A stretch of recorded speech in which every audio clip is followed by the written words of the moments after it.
Live this weekend up north from Canada. You think you know him? You know his partner, even though he calls himself an a-hole. Hey, they consider who they are. It reeks of awesomeness as they take on what's once considered a dream match as we formally go back to where DIY and the Revival had magic.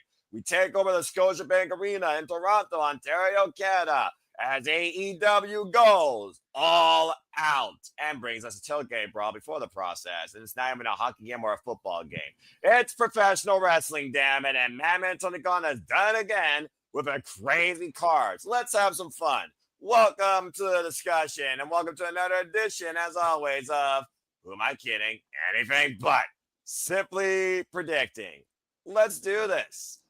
Hello, everybody. Good evening, good morning, good night, good afternoon. Whether you watch this live or on demand, welcome to another edition of Simply Predicting. You know what this is? I am the simple man of the simple brand. Yes, I am stuffed up, but I am okay. The voice of the SRS for a great fall of professional wrestling. Damn it. And my name is Noel Foster. Thank you all for tuning in. Please like, subscribe, comment, tell a friend. Again, if you want to dictate the conversation, Super Chat, PayPal at Passions. It's as simple as that. You will also find the predictions form in the description down below. It will also be in the comments feed after each of these video feeds concludes, as well as on my social medias and also on the social medias of No DQ. Let's go ahead and give everyone's thoughts before we get right into things. First and foremost, it's good to have Charles Schatz there once again, predicting across all things wrestling. Charles, good to hear you. How you feeling about AEW All Out? I feel good. Lots of fun. And there you go. Canada fun. And of course, always here, one half of the Dominguez. Emmanuel, how you feel about AEW All Out this weekend? I mean, I feel like it's a valid pay-per-view for the long run, but the matches is going to be solid for the long in my point of view. But it's one of those things like Will Ospreay and Thor Strickland are injured. Like it's in like I think in what's the word I'm looking for? Hiatus. Like they're gonna do, give new champions until a later date. So it's one of those things like we have to wait it out until they figure out how to book stars, because Tony Storm and it's like I don't know who's gonna join her, and Right. and then the Adam, and it's like he just barely got his championship, and like. And do you really want to give the title right away to MJF? Like, I don't know. Like, it's like one of those things. Like, they need to start planning and how to develop those stars. Well, it's one of those things where I look at AEW like a cup of coffee. If you have it with half and half creamer, half the stuff's got some considerable storytelling towards it that could be long term. The other half is just going to be fun and a filler. And that being said, I appreciate the outlook, Emmanuel. And also, he will be our on-live correspondent on the field, one half of the Canadian Connection. Shout out to Ash. Nick Frontes is here, founder of the Burger King order tonight versus Wendy's last night. Nick, how you feel about AEW All Out? Because you will be there live this weekend, taking it in. Fellas, how we doing? Stuffed up and tired, but I'm feeling all right. You sound stuffed up, sir. Yeah, story of my life, Charles, how are you? Doing good for the most part.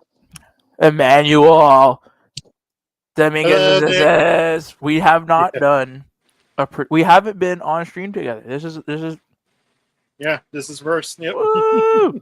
How are we feeling after coming out of last night and hearing you, sir, and James Hebert? I'm pumped.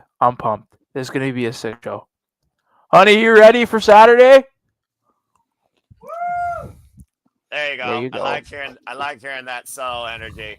And as you're looking to strike it rich with this experience, I want to give a shout out to a great friend, Jeff Mother effing Meacham, who is having the time of his life with some great friends. And that's all I got to say about that, as believe it or not, I bring it in for a second. Hi, Jeff. How's Las Vegas? Speaking of Vegas is Vegas, baby. I I wanted to come in and apologize personally. I know I told Noah to, make my apologies for me. At the end of the day, I've not watched a lot of AEW in the last few months, so I didn't feel right making predictions on a show didn't have knowledge on. Plus, this is close as the Twins have been to the West Coast in forever, and it's one of those things you don't realize how much you miss your friends until you actually get back together with your friends. And I spent 2 hours with them, just like, woo, we fucking miss each other so much. And I might be a little tipsy, not gonna lie.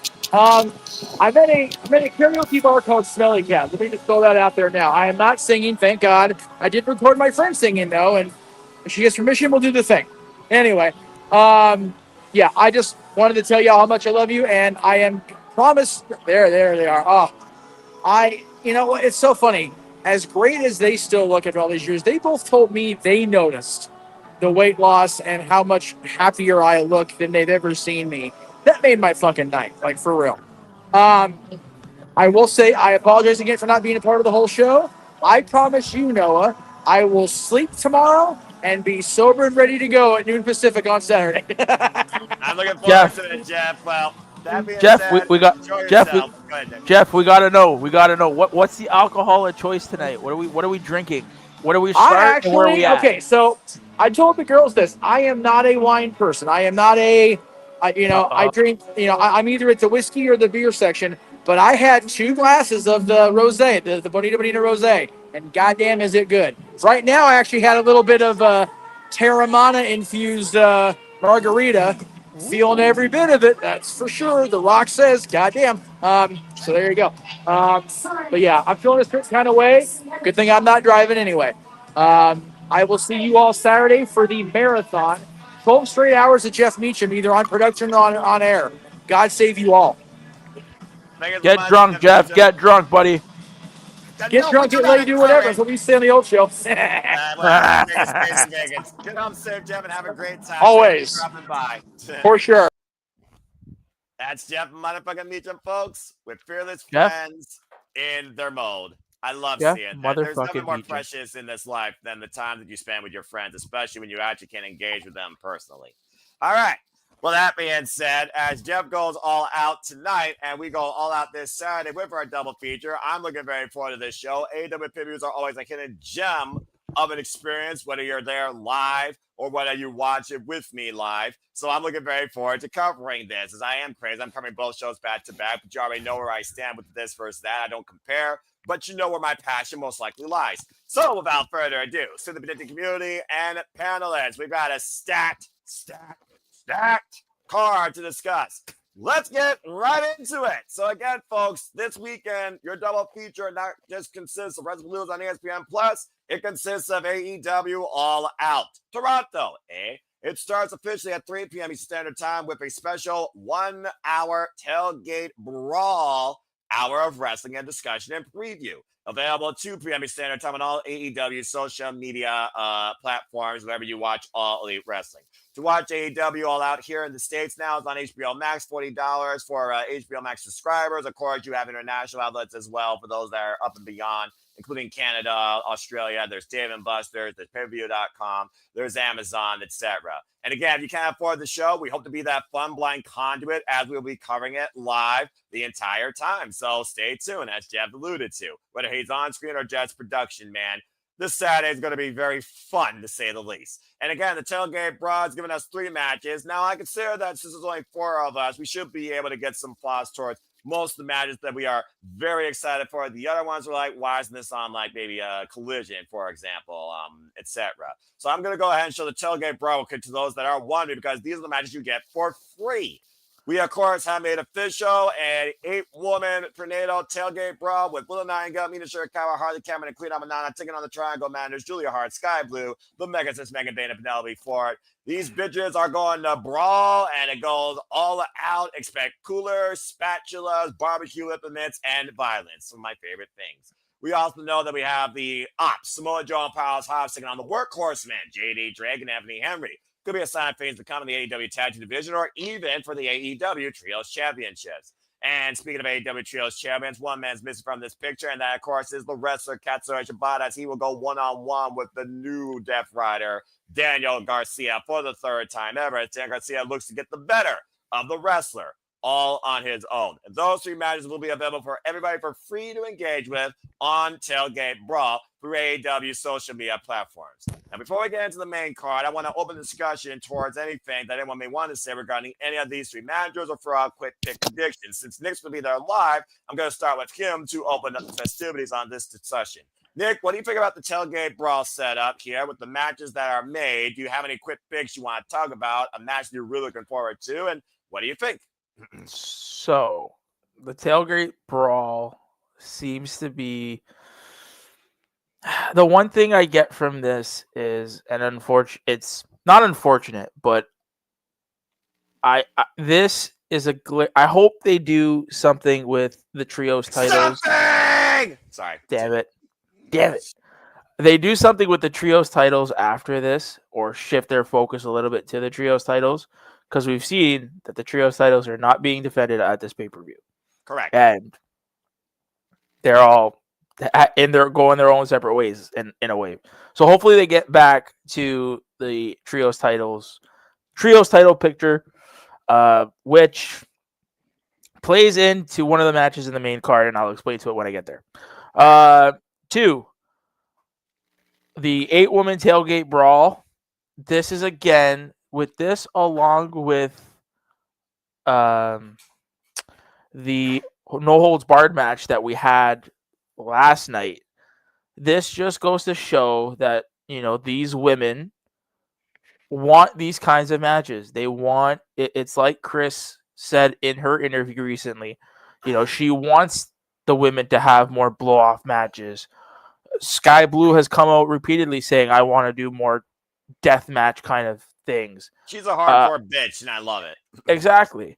So, and you made a comment on the stream last night. These bitches want to fight. Yeah, right. So, I mean, I like how he is listening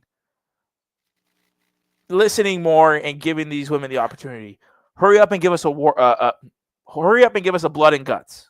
I think that's our next kind of progression into giving them that kind of match. Yeah, it's got to be. Yeah. Also, I don't know, maybe you want to talk about this before we get into the main card. Did you guys all watch or take notes of the media scrum? No, I have not. Okay. What did you take from it? Did you engage in it a little bit? I saw a little bit, but I'm gonna credit Mr. Sean Ross Sapp because he kind of laid out just a pertinent information. Tony talked about he has interest in running a huge show in 2027. We know that WWE having WrestleMania in Saudi in 2027.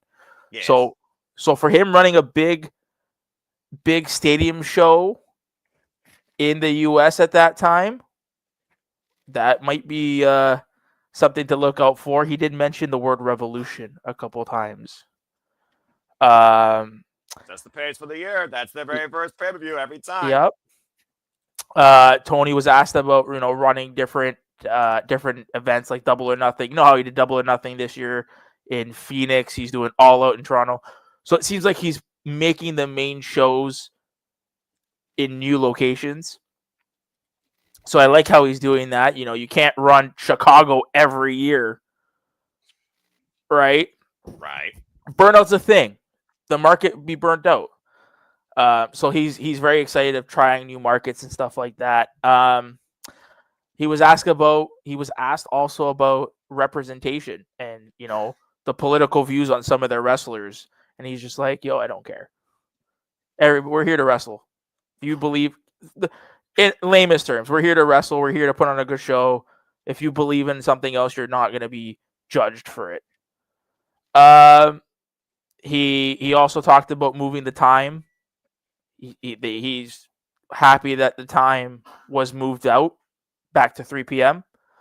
I guess we all love it. Trust me, I've ad nauseum have said I love how the time is at 3 p.m. I will agree. Love it. Doesn't mean that we're getting home at 2:00 in the morning. I'm getting home nice, even though I'm staying downtown. But y'all get the drift. Yeah. And then apparently, did you guys see the rumor about Wardlow? How he was supposed to be the one in Kyle Fletcher's position. He was supposed to be the one getting the championship match. Yes, but he got injured. So apparently that was false. It was always supposed to be Kyle. Wardlow was set in line for a big push, but this spot was always for Kyle for this main event. Well, we talked about the potential of Kyle Fletcher and Sky Blue. She wants to literally be the face of AEW. They want this brand, this company to grow. But it's good to know that those clip notes from the media scrum gives an outlook on Tony Khan where he doesn't seem bitter or petty. He does care about the wrestlers, his workers' outlook, and he does want to carry the scope of professional wrestling and its company out further than common markets like St. Louis, like Chicago, etc. So I'm glad you were able to basically be our own on-site virtual correspondent as if you were trying to get your question in there themselves. So I thank you for those. And again, I don't have time to watch everything interview-wise, feedback-wise, hype-wise. I barely got enough time to watch frame wrestling-wise as this. That's why I've kind of cut back to a degree. But I like the fact that we are bringing that up because I do think it acknowledges, for those that don't know, the outlook of AEW versus trying to be something different, maybe more friendly, maybe in a different way, more reachable than the other company, with all due respect. And that's not a negative thing. That's not no negative feedback. It's just a different outlook. And it's just another perspective. Because it goes to show you can literally look at the wrestling scope in a bigger picture. Excuse me. And it's funny that, you pride yourself on being the simple man. Tony has stated, and I believe when he says it, he wants maybe not the content so much, but he wants it to be affordable for families. He wants AEW to be affordable for families to go, not to spend $8,000 on shitty, no obstruction viewed seats. He wants you in your outlook, but that makes sense. He said, and that was probably the biggest thing that he went home on. AEW is for families.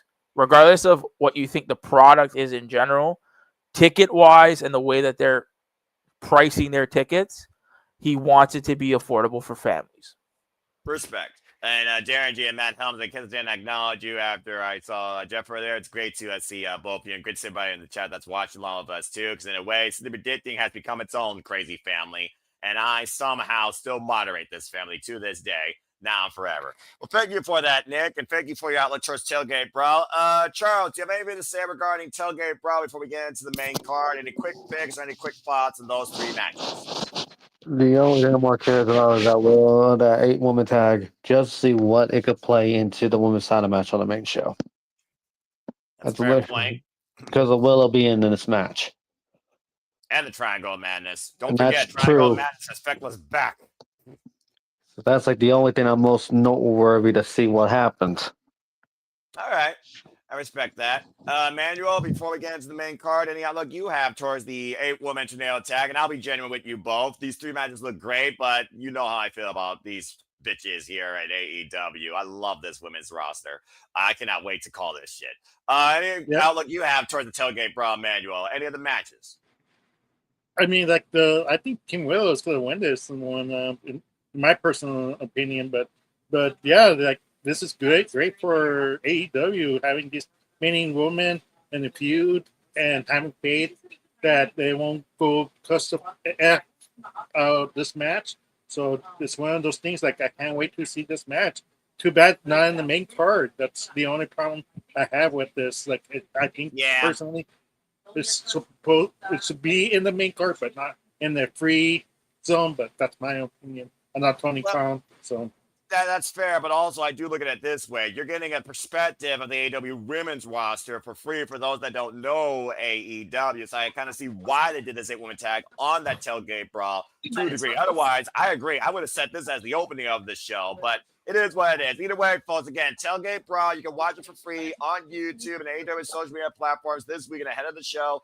8-woman tornado tag. We have Ketzer Jabba versus Daniel Garcia, and I think thanks to Death Riders, Garcia might actually get his win back. And we got the Ops taking on the Workhorse, man, never lacking and also never taking any days off. This should be a great, heavy hitting. I'm excited for that. Yeah. And I'm excited for this tailgate brawl overall. It's going to be a great hour of professional wrestling fun to get me into the pay-per-view. So fun stuff. And also, I agree with you on your outlook. I do think that Team Willow is going to get the win here.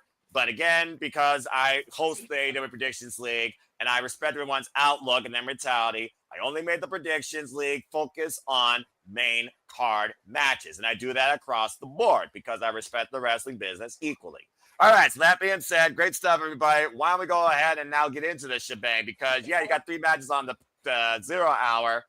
You got 10 in your pay-per-view experience. Let's dive right into this. We're going to kick things off with violence, and a lot of steel. Let's go ahead and talk about the Fatal 4-Way ladder match for the AEW World Tag Team Championships. Brodito going into their second defense after being the Death Riders. They defend the gold against the Young Bucks, who, of course, qualified. All 3 of these teams qualified last night, by the way, at September to remember. By the way, thank you to everybody that watched our coverage last night. You all are always awesome. And Nick and James, great job. It's the Young Bucks, Matt and Mick Jackson, who, for right now, got some money in their pockets. Brodito defending champs. Of course, we're talking about Bandito and Brody King. Jet Speed, Speedball Mike Bailey and Kevin Knight. And the Don Callis family, represented by Hechicero and Josh Alexander. Young Bucks, of course, qualified, beating Bang Bang Gang. Jet Speed qualified, beating the Matriarchy. And the Don Callis family qualified, beating Top Flight. All 3 of these teams qualified last night at September to remember. And, of course, Brodito, Bandito, Brody King, no stranger to ladders. We've seen, of course, the House of Black involved in ladder matches. We've seen Bandito involved in ladder matches going to great highs. The Young Bucks, there might be a chapter on ladder matches in their book. The unique outlier here is Hechicero and Josh Alexander, considering they are the team probably with less team experience than even the tag champs themselves. By the way, Josh Alexander, also from Canada, walking weapon, former TNA world champion. But I don't know how comfortable he is on ladders. And, of course, anything can happen in a ladder match. We've seen destruction. We've also seen incredible upsets. We've seen wild cards win. All right, guys, so bottom line, you know how a ladder match works. Team that climbs the ladder, sees the titles, they are the AEW Tag Team Champions. It's as simple as that, but it's a painful feat to accomplish that. Let's get your thoughts and see what you all think who leads the titles. And as always, in beginning fashion, one person will lead, then we'll open it to discussion if we have a disagreement. If there's no disagreement, we will move on. So this match, we're going to kick things off with Emmanuel. Emmanuel, do you think the AEW Tag Team Championships changed hands? Who do you have leading with the gold and climbing the ladders and season them? No, I don't. I think Brodito's got have to retain this. It'd be kind of weird why Tony Khan would change tag team titles right away this soon in their tag team reign. Like, if they had no faith, like, why even put the title? Just put, like, it's going to be like kind of like the Dustin Rhodes scenario, him winning the TNT title just for no reason, just to lose a layer to Kyle Fletcher. That makes no sense, like, for me. So that's why, like, for me, it makes more sense. Build them up, make them a viable tag team, because in this scenario, like, they have a 25% to win, and if they lose, it's like, what are we doing, Tony? We need to develop new stars, and like I said in the beginning of the show, and this is a way to do it, to highlight their moments and what they could do as a tag team. All right, so he has the tag champions retaining. That's the opening bout. Now let's see if anybody disagrees. If not, we'll move on. Going once, going twice. Really? I actually agree with Emmanuel, so this should be interesting. Nick, I'll start with you. Really? New tag champs? My heart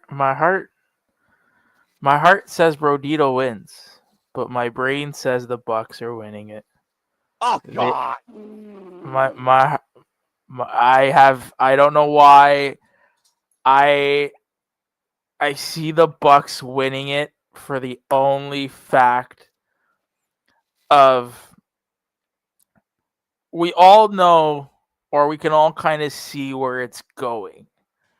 Eventually, CNC are winning the tag team championships. Right? It's a four. I, in my opinion, the way I look at it is CNC is winning the World Tag Team Championships. Okay, so you're looking at that type of story. I- By the way, I- shout out to Ripshot. Good to see you again, brother. So I kind of think long term, does it make more sense for CNC to take the titles off of Brodito, or do you do? Remember in their promo, CNC, they invented a certain kind of match that then turned into a name of a pay-per-view. Accurate. And yes, I do remember that.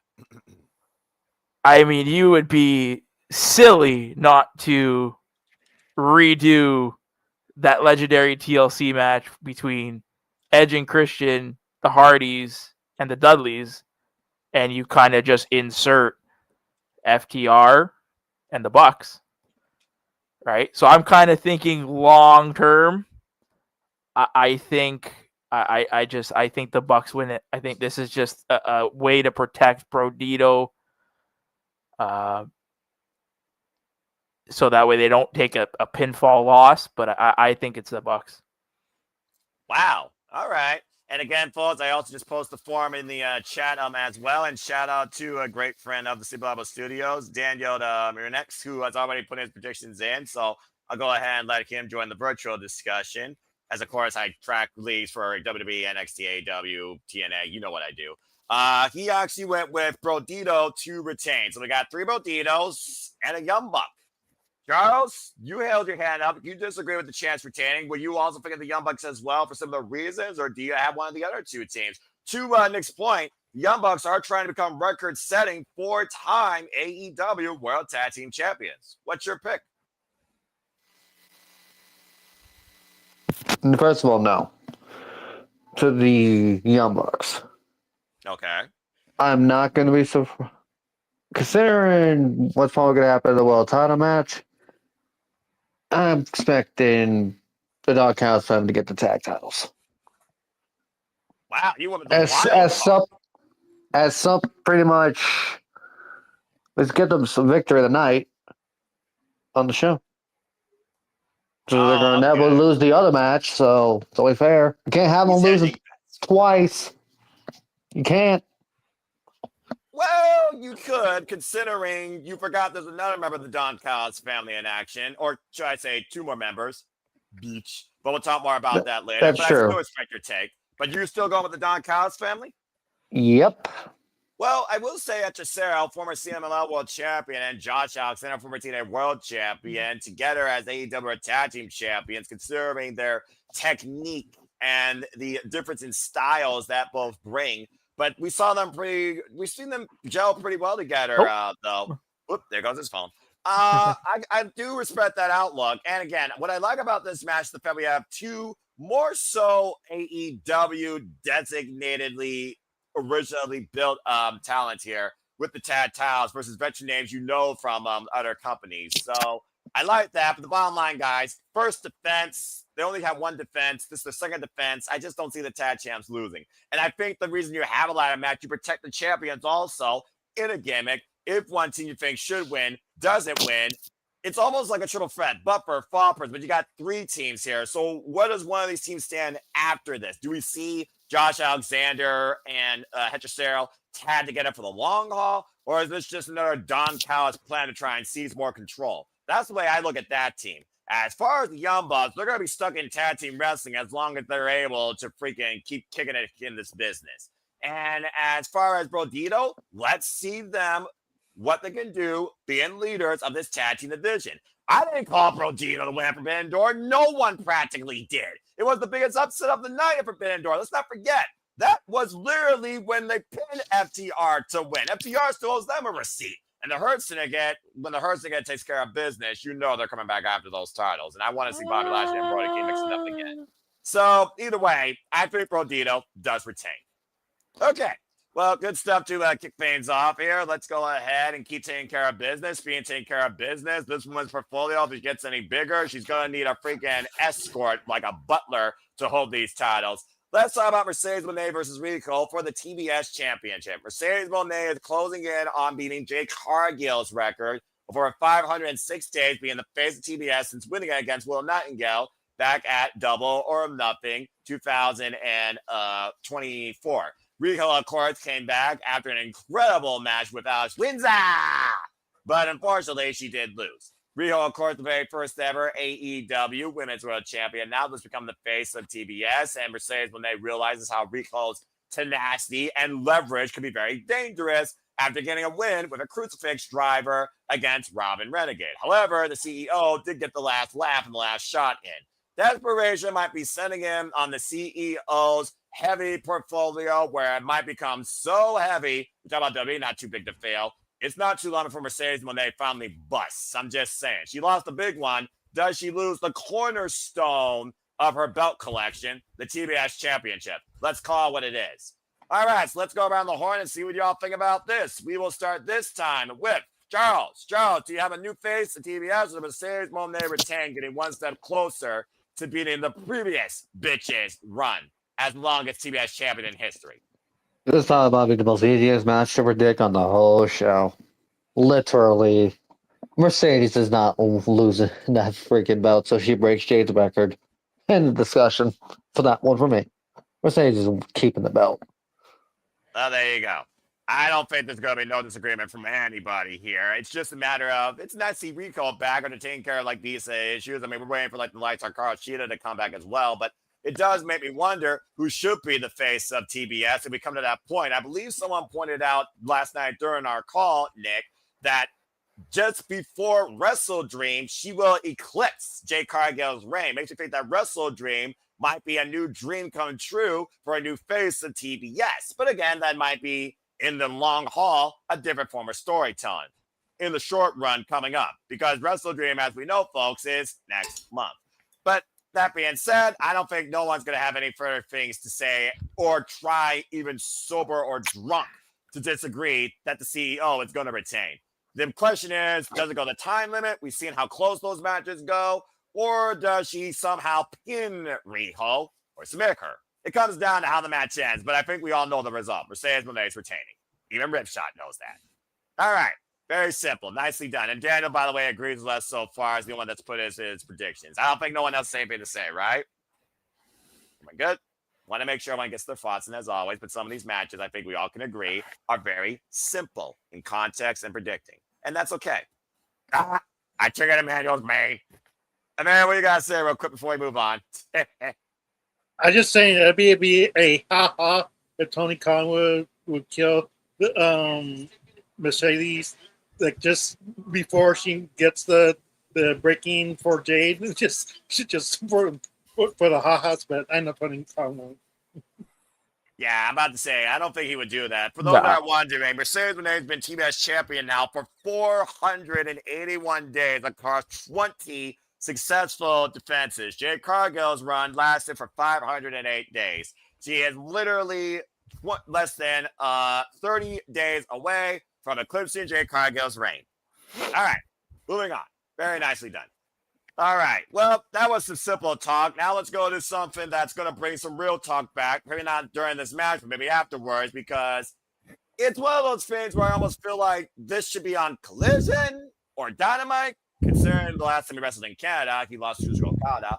But I do think there is a subtle respect for Eddie Kingston, who apparently is coming back. So let's talk about the King of the Bombs versus the biggest man to come out of New York, despite the fact Toronto's been called the New York of Canada.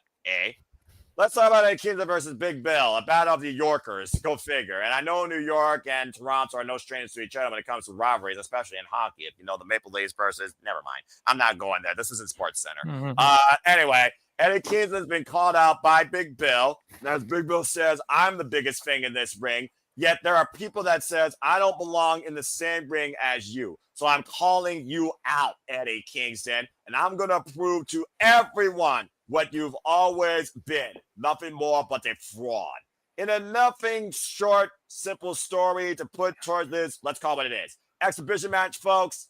It simply comes down to pride. Eddie Kingston, of course, has been going through mental health and physical therapy. Well, who am I kidding? Mental health his whole life as a mental health advocate. Respect.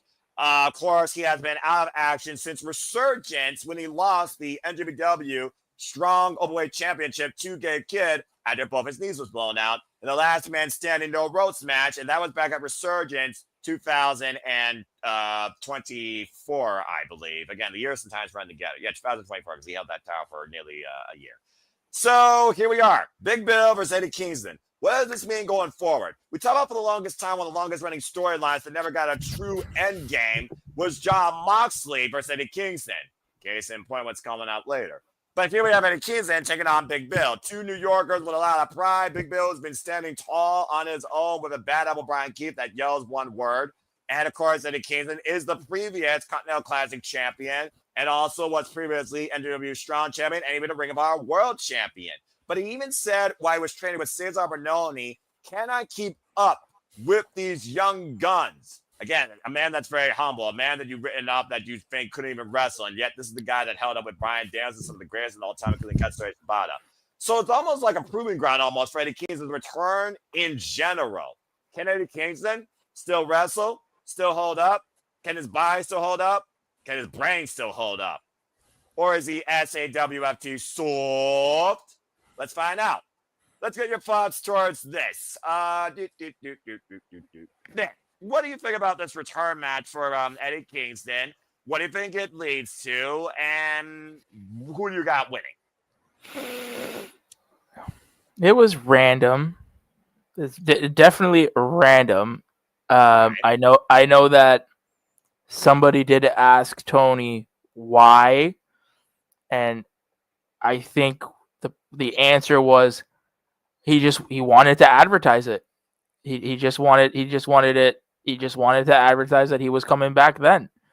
There was no really big angle or whatnot. It was just, here's Eddie. Now, I'm going to preface this by saying, if the match happens. ... That's a good point, by the way. If the match happens. Because how do we not know that this is a swerve caused by, well, no, not that swerve. I know. I'm just saying. By the way, Swerve Strickland and Will Ospreay get well soon. I've heard Will Ospreay's surgery, by the way, was successful, so that's very good to hear. Continue. And people are gonna think this is a hot take. We haven't heard much of a certain demo god recently. Last time we saw a certain Chris, he left the building telling Big Bill and Brian Keith, I think, didn't he? I'm paraphrasing, but didn't he say, "I'm not coming back until you guys like do better"? Because he was like, "I'm not mad at you guys. I'm disappointed." I'm disappointed. Exactly. Yeah, and he broke his Geritron. So, I mean, could this be all a ruse by Chris Jericho to say, you know what, you had balls, kind of thing, right? He like. It would be a big swerve. So that's what I'm saying. If this match happens, if it does, I see you. I mean, you're not having Kingston lose in a return match, but I don't know. I feel like Jericho's somehow involved in this. Okay, fair enough. But you got Eddie Kingston as far as the match on paper, but it is official. All right. Daniel agrees with you about Eddie Kingston as well. And I gotta admit, I haven't thought about Chris Jericho since he literally left and did his own thing, probably with Fozzy and podcast. Almost makes me wonder right now, looking at the state of AEW, do we need Chris Jericho towards anything right now, honestly? I almost do wonder, does he need to offer anything else in ring to AEW, or could he be more of a producer / coach? Again, you're talking about a guy that's been involved in business now for over 3+ decades, in his 50s, still rocking in and out of the ring, the master of character reinvention. For all we know, he might be planning to take on Hiroshi Tanahashi in his last match towards Wrestle Kingdom because he already owns a victory over the Ace. I'm just saying, he might pop up anywhere. But I understand your outlook on that too, connecting the dots, if we're building maybe towards a Big Bill versus Chris Jericho program, which in hindsight could work. And also Eddie Kingston and Chris Jericho, they have history, considering Eddie Kingston once beat the man at pay-per-view. In fact, I think it was Eddie Kingston's first big pay-per-view victory in AEW when Jericho said, you can't win the big one. And now we got Big Bill trying to take out Eddie Kingston. Ain't that kind of a crazy paraphernalia? All right, but you got Eddie Kingston overall as far as the match on paper. Does anyone have any disagreements or anything further to add towards this? Going once. Going twice. Yes, Charles? I'm just gonna disagree with the whole Jericho point for one reason. Go Why for it. would if the match doesn't happen, if it does lead to Jericho thing, just like wow, we're gonna waste Eddie Kingston's return on that if we're not even gonna do it. If this all be for Jericho, it'd be kind of dumb. Jericho is a heel. That is true. Still, it'd be kind of dumb. We're also in Canada, eh? Even though he's from Winnipeg. Yeah, idiots. Still Canadian. Still true, Canadian. True. And Canada's bizarre. One still loves their Canadians. You know, I get that. So I mean, to a degree. Listen, we know by Tony, or we know the way Tony books. If he promotes a match, he usually delivers. When he promotes something, he usually delivers. This is accurate.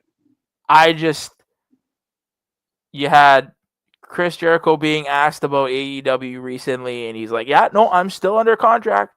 I'm still there. I'm there for the long haul." You have him interviewing Darby recently about his Mount Everest climb. I don't know. Something just smells fishy. Fair enough. Then again, in wrestling is unpredictable as far as what you think is actually supposed to be happening versus what we see happens as well. That's why they say everything isn't work.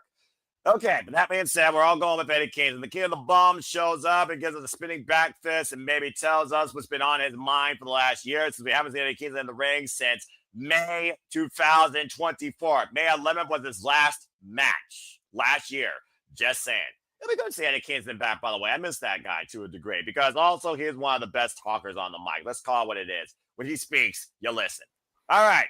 Well, that being said, good chat there. Now, talking about somebody that knows how to deliver on the mic, let's talk about people that have a simple mantra, and that is they hurt people. They hurt people. We got the Hurt Syndicate in trios action. MVP breaking away from the suit, putting back on the tights and the boots. MVP, Bobby Lashley, and Shelton Benjamin taking on Ricochet and the Gates of Agony in the only commodity they want out of this. Respect. And they don't want to earn it, they want to steal it.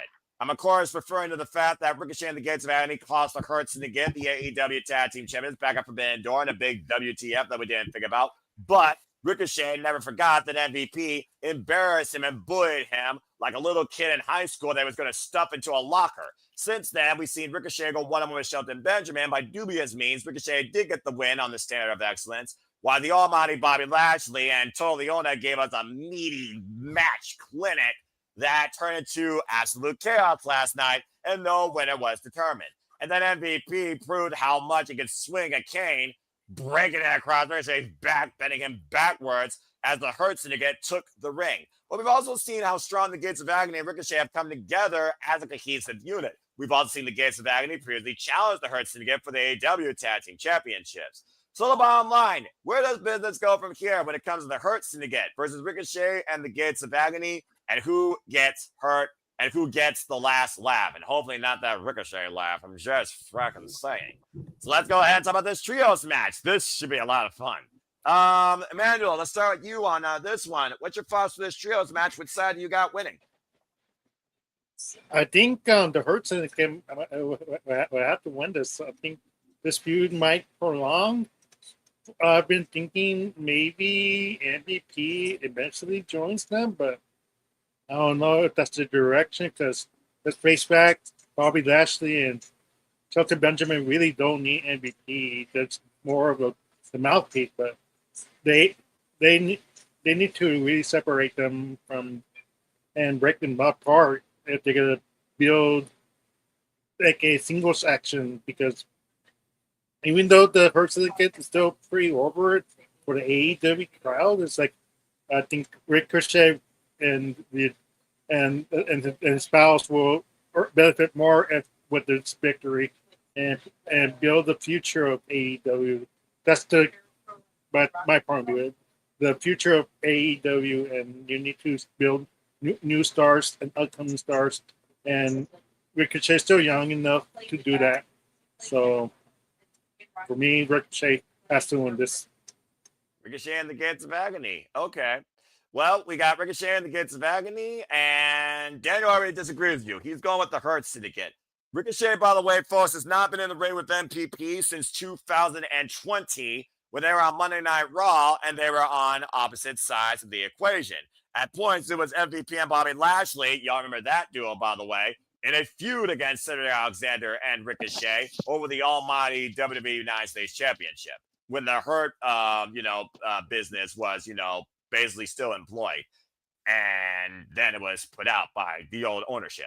But that being said, again, it's really weird considering how incredible has Bobby Lashley been as a tag team specialist for the first time in his career, and he's only done that for about 90% of his AEW career. And we're scratching the surface on what's ahead for him when the MVP already teased the idea when MJF gets his Triple B back, Bobby's coming after him, and it won't be business. It will be personal. Keep that in the back of your minds as well. We're going to get Bobby Lashley versus MJF eventually. And as far as Shelton Benjamin goes, I don't know if that dude is even close to being done yet, where you're seeing him at his full potential. He's had some of the best matches of his career in AEW, and it wouldn't surprise me if he's once again back on the Continental Classic. But the unique factor for me is MVP. MVP has been more so a manager, again, first ever IWGP Intercontinental Champion. He proved that he could go. The last time we saw the Hurt Syndicate Trios action, MVP, of course, he did get the win. So this really comes down to, for me, MVP and Ricochet, and who gets the better of the two in that equation, or who should. But that being said, I call it all the time. The Hurt Syndicate is the best dressed, complete faction covering all the boxes of professional wrestling elements in professional wrestling. And that's one of those reasons right there that I'm going to say the Hurt Syndicate hurts Ricochet and the Gates Agony again and gets the win. I almost feel like this isn't a one-off right now, considering Ricochet is so hell-bent and determined on getting respect from the MVP by any means, and prove that he's not an afterthought, and maybe he should have been considered for the Hurt Syndicate, or maybe he's above them. Who knows? But I think the Hurt Syndicate gets the win in this first ever trios match. Charles, what do you got to say regarding this? Well, hey, Emmanuel, I'm joining you on that island on this one. I'm going with Ricochet the Gates of Agony to win this.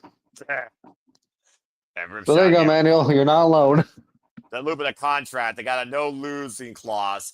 Well, technically speaking, Ripshot and Nick, no one in the Hurt Syndicate, as far as tag and trios goes, has been pinned or submitted yet. The only time we've seen someone pinned was Shelton Benjamin during the Continental Classic a couple of times, and dubious means by Ricochet in the 2300 arena. What do you think about this trios match? I like the fact that this is very partisan, though, but is this 50-50, or am I the odd one out on screen?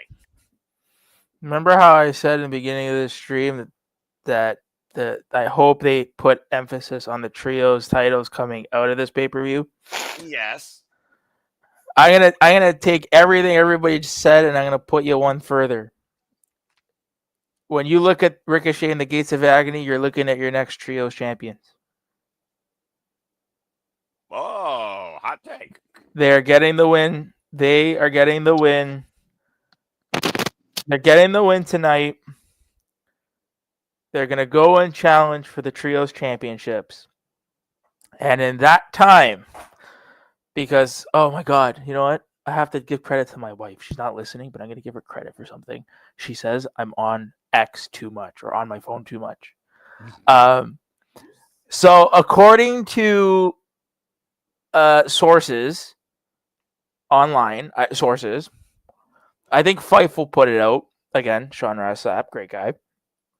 The Hurt Syndicate is looking to add a younger member. Yes, they've been talking about that for the longest time. You were lobbying last night. We were assessing the roster to a degree during their match. Exactly. I think Ricochet wins. Ricochet and the Gates of Agony win tomorrow on Saturday.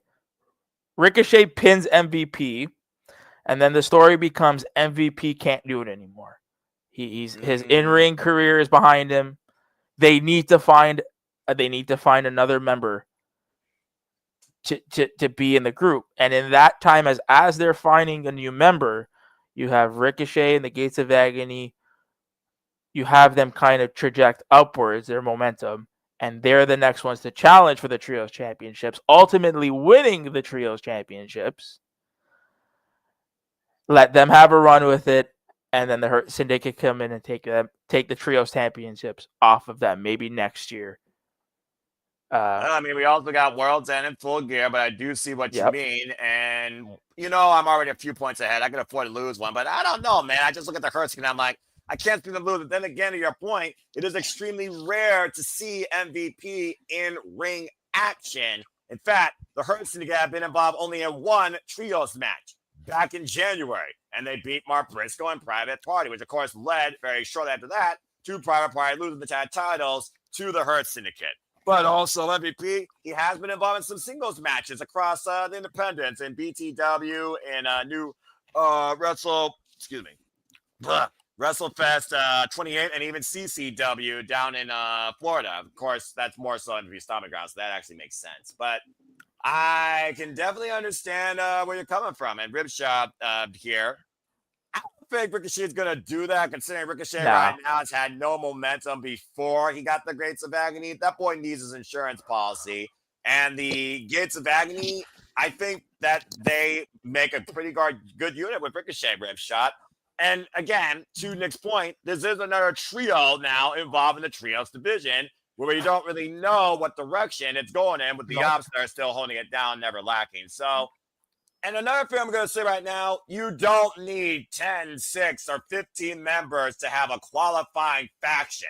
A faction could be good just with 3, 4 max. So I think one young boy in the Hurts Syndicate makes the most perfect sense to complete the equation. It's just a matter of who you will home that potential with, to Nick's point. So I say they don't join, but I do understand Nick's point. And Ripshot. Yeah. Like if you're gonna add a third member to the Hurt Syndicate, you want it to be somebody who's young, a young rising star who can use the rub from that, right? Yeah, exactly. What about putting a Kevin Knight in that position? I know people float around Kevin Knight. Yes, AR Fox. We talked about AR Fox. We're throwing out names last night of these young guns. I know Skyflight, of course, has Darius and Dante Martin, but Dante Martin, he's already reached new limits sometimes. He was inhuman in singles action. So yeah, like you can add that young piece to that group, or even there's Lee Johnson. Not Nick Wayne. I know Ripshot just said Nick Wayne. Nick Wayne can kind of hold down his own group. He really can, especially being the tutelage of Christian Cage, trying to be his own leader and be above him.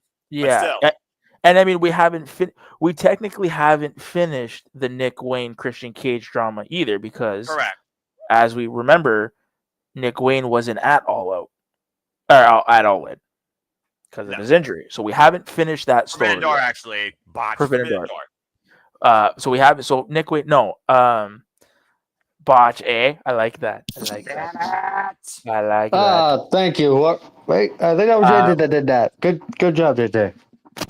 But yeah, so and let's be real, and Toa Leona and Bishop Khan are great. They're pieces that you see in the future being bigger stars than what they are. Having a name like Ricochet attached to them is giving them more notoriety than people, I think, may realize. They're being talked about more with Ricochet being with them. So, I mean that trio looks good. Like, they look good. Does. It works. It actually does work. So I mean, you know what? And we said it last night that Bishop Kong and Toa Leona just signed new deals, new long-term contracts. So I mean, and Ricochet's been on a tear. Reward the guys. Give them the trios titles. See how they run with it. Time will tell, but again, the trios championships, it would be a different dynamic, and the Ops have been holding down the trios towers now for a little while, so I do see what you mean. I saw your comment, Charles. You got something to say real quick regarding what Nick said before we move on? The one person I disagree with about possibly joining this MVP group is Kevin Knight, because do you really want to take split up another tag team? That's also very fair. Yep. You want? Can I counter Charles' point? Go for it. I do. You want to know why? Because we're getting a new tag team coming soon. If anybody noticed last night, and we were saying it on the stream, Killswitch was looking a little green. A little more greener than usual. Fair enough. That's an outlook I can understand. And also, speaking of my Billy, former single star, former X Division champion, Kevin Knight, he's always kind of like been in the tag scene, but I do think the man can definitely shine and ascend to new heights if he was more his own man. Let's not forget, he owes a pinfall victory over Nick Wayne. Yes, Emmanuel. Oh, and the other day you referenced, like, look at Road Dogg. He's been a tag team person all his life. Like, with J, Jeff Jarrett, then Billy Gunn, then R-Truth. Like, he was always a tag team guy. Sometimes those people are just tag team people. Yeah, they just find their spot. And then, yeah, then better than singers competitors. So, well, Jerry Lynn pointed that out with the Acclaim, for example, when he tried to bring Max Caster and Anthony Bowens, who's been middling in the mid card for the longest time. And they're former AEW tag team champions.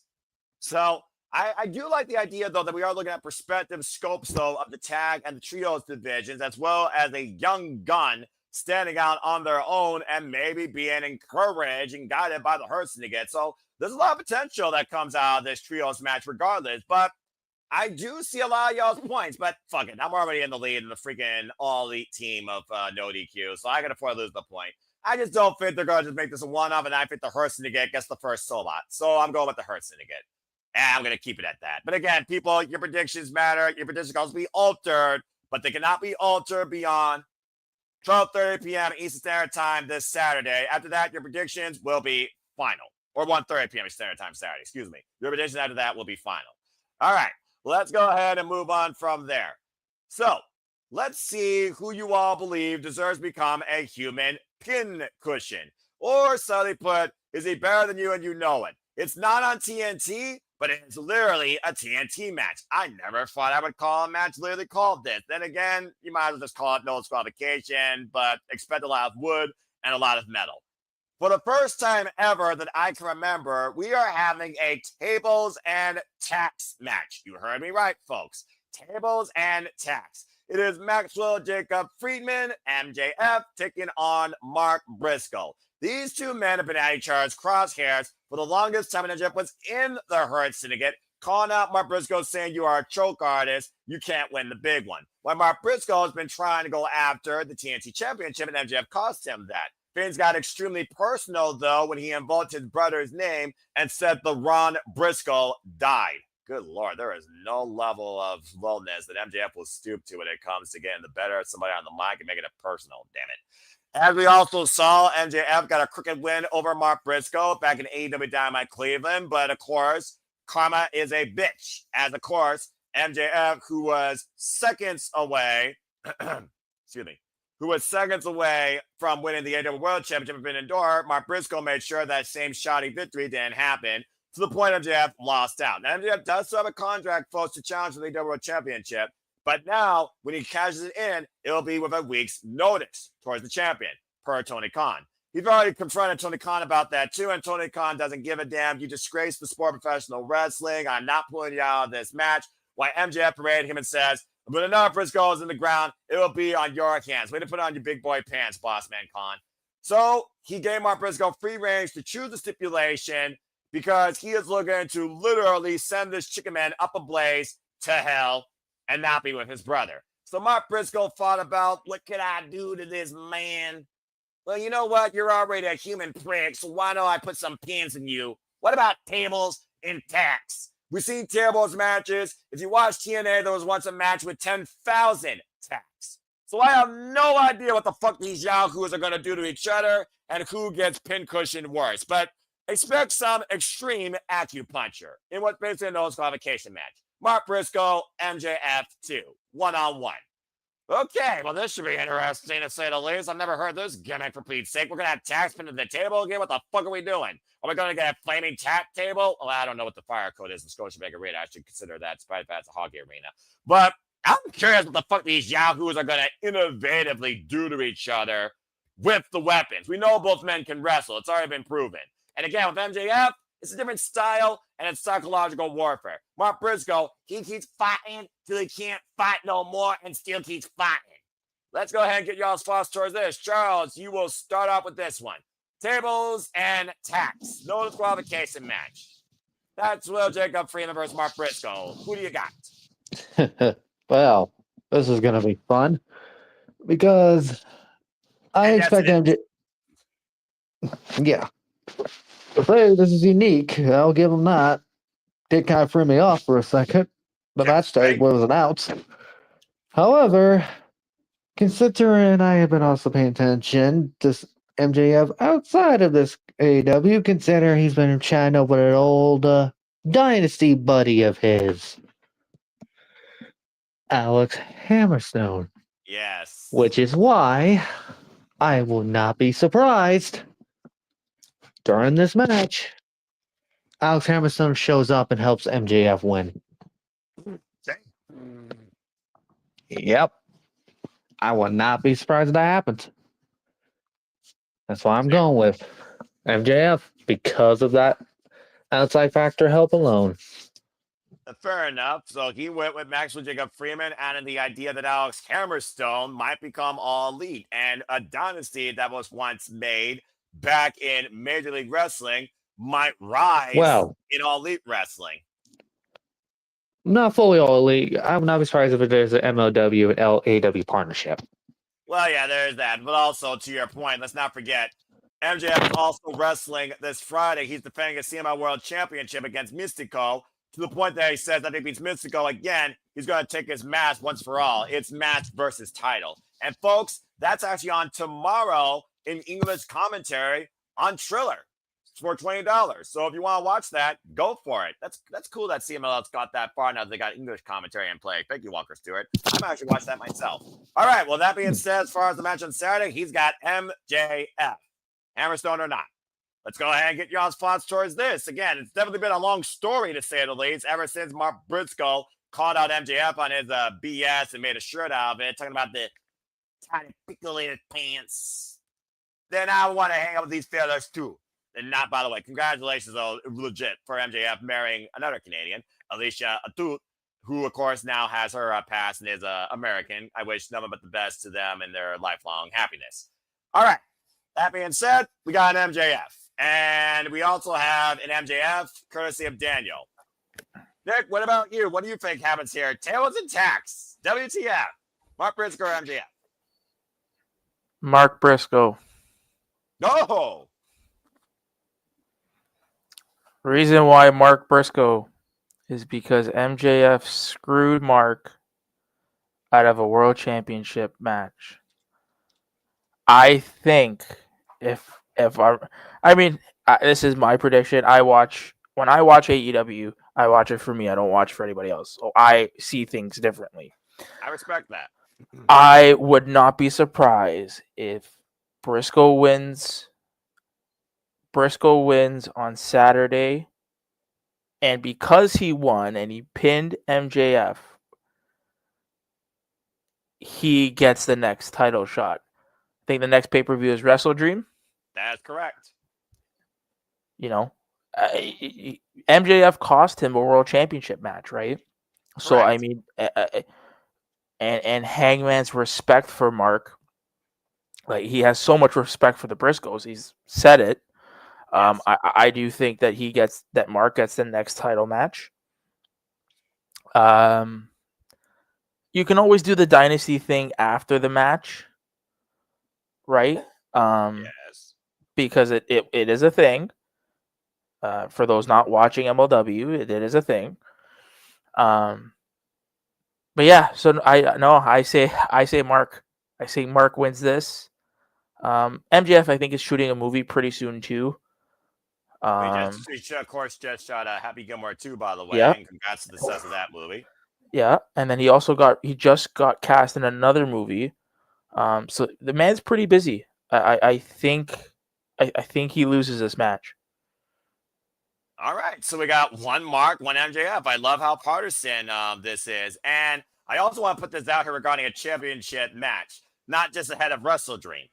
We got AEW Dynamite's 5-year anniversary. Congratulations to this milestone show, this flagship every week for my love of professional wrestling, damn it. We also have Homecoming, going back home to Daly's place and title Tuesday, all ahead of Wrestle Dream. So that respectable bout with Heyman and Page and Mark Briscoe, if both these matches go in both men's directions, very well could happen, to your point, Nick, before the next pay-per-view, where MJF might be looking to turn it into a nightmare. I just want to put that out there, though, also in case folks are wondering what's ahead of Wrestle Dream. A lot. But there you go. But that being said, we got one Mark Briscoe and one MJF. This is very interesting. Let's go to Emmanuel for the tiebreaker before I give my thoughts and my prediction. Emmanuel, you don't get to be all one out right now because it is 1-1. So let's see which side you're leaning on.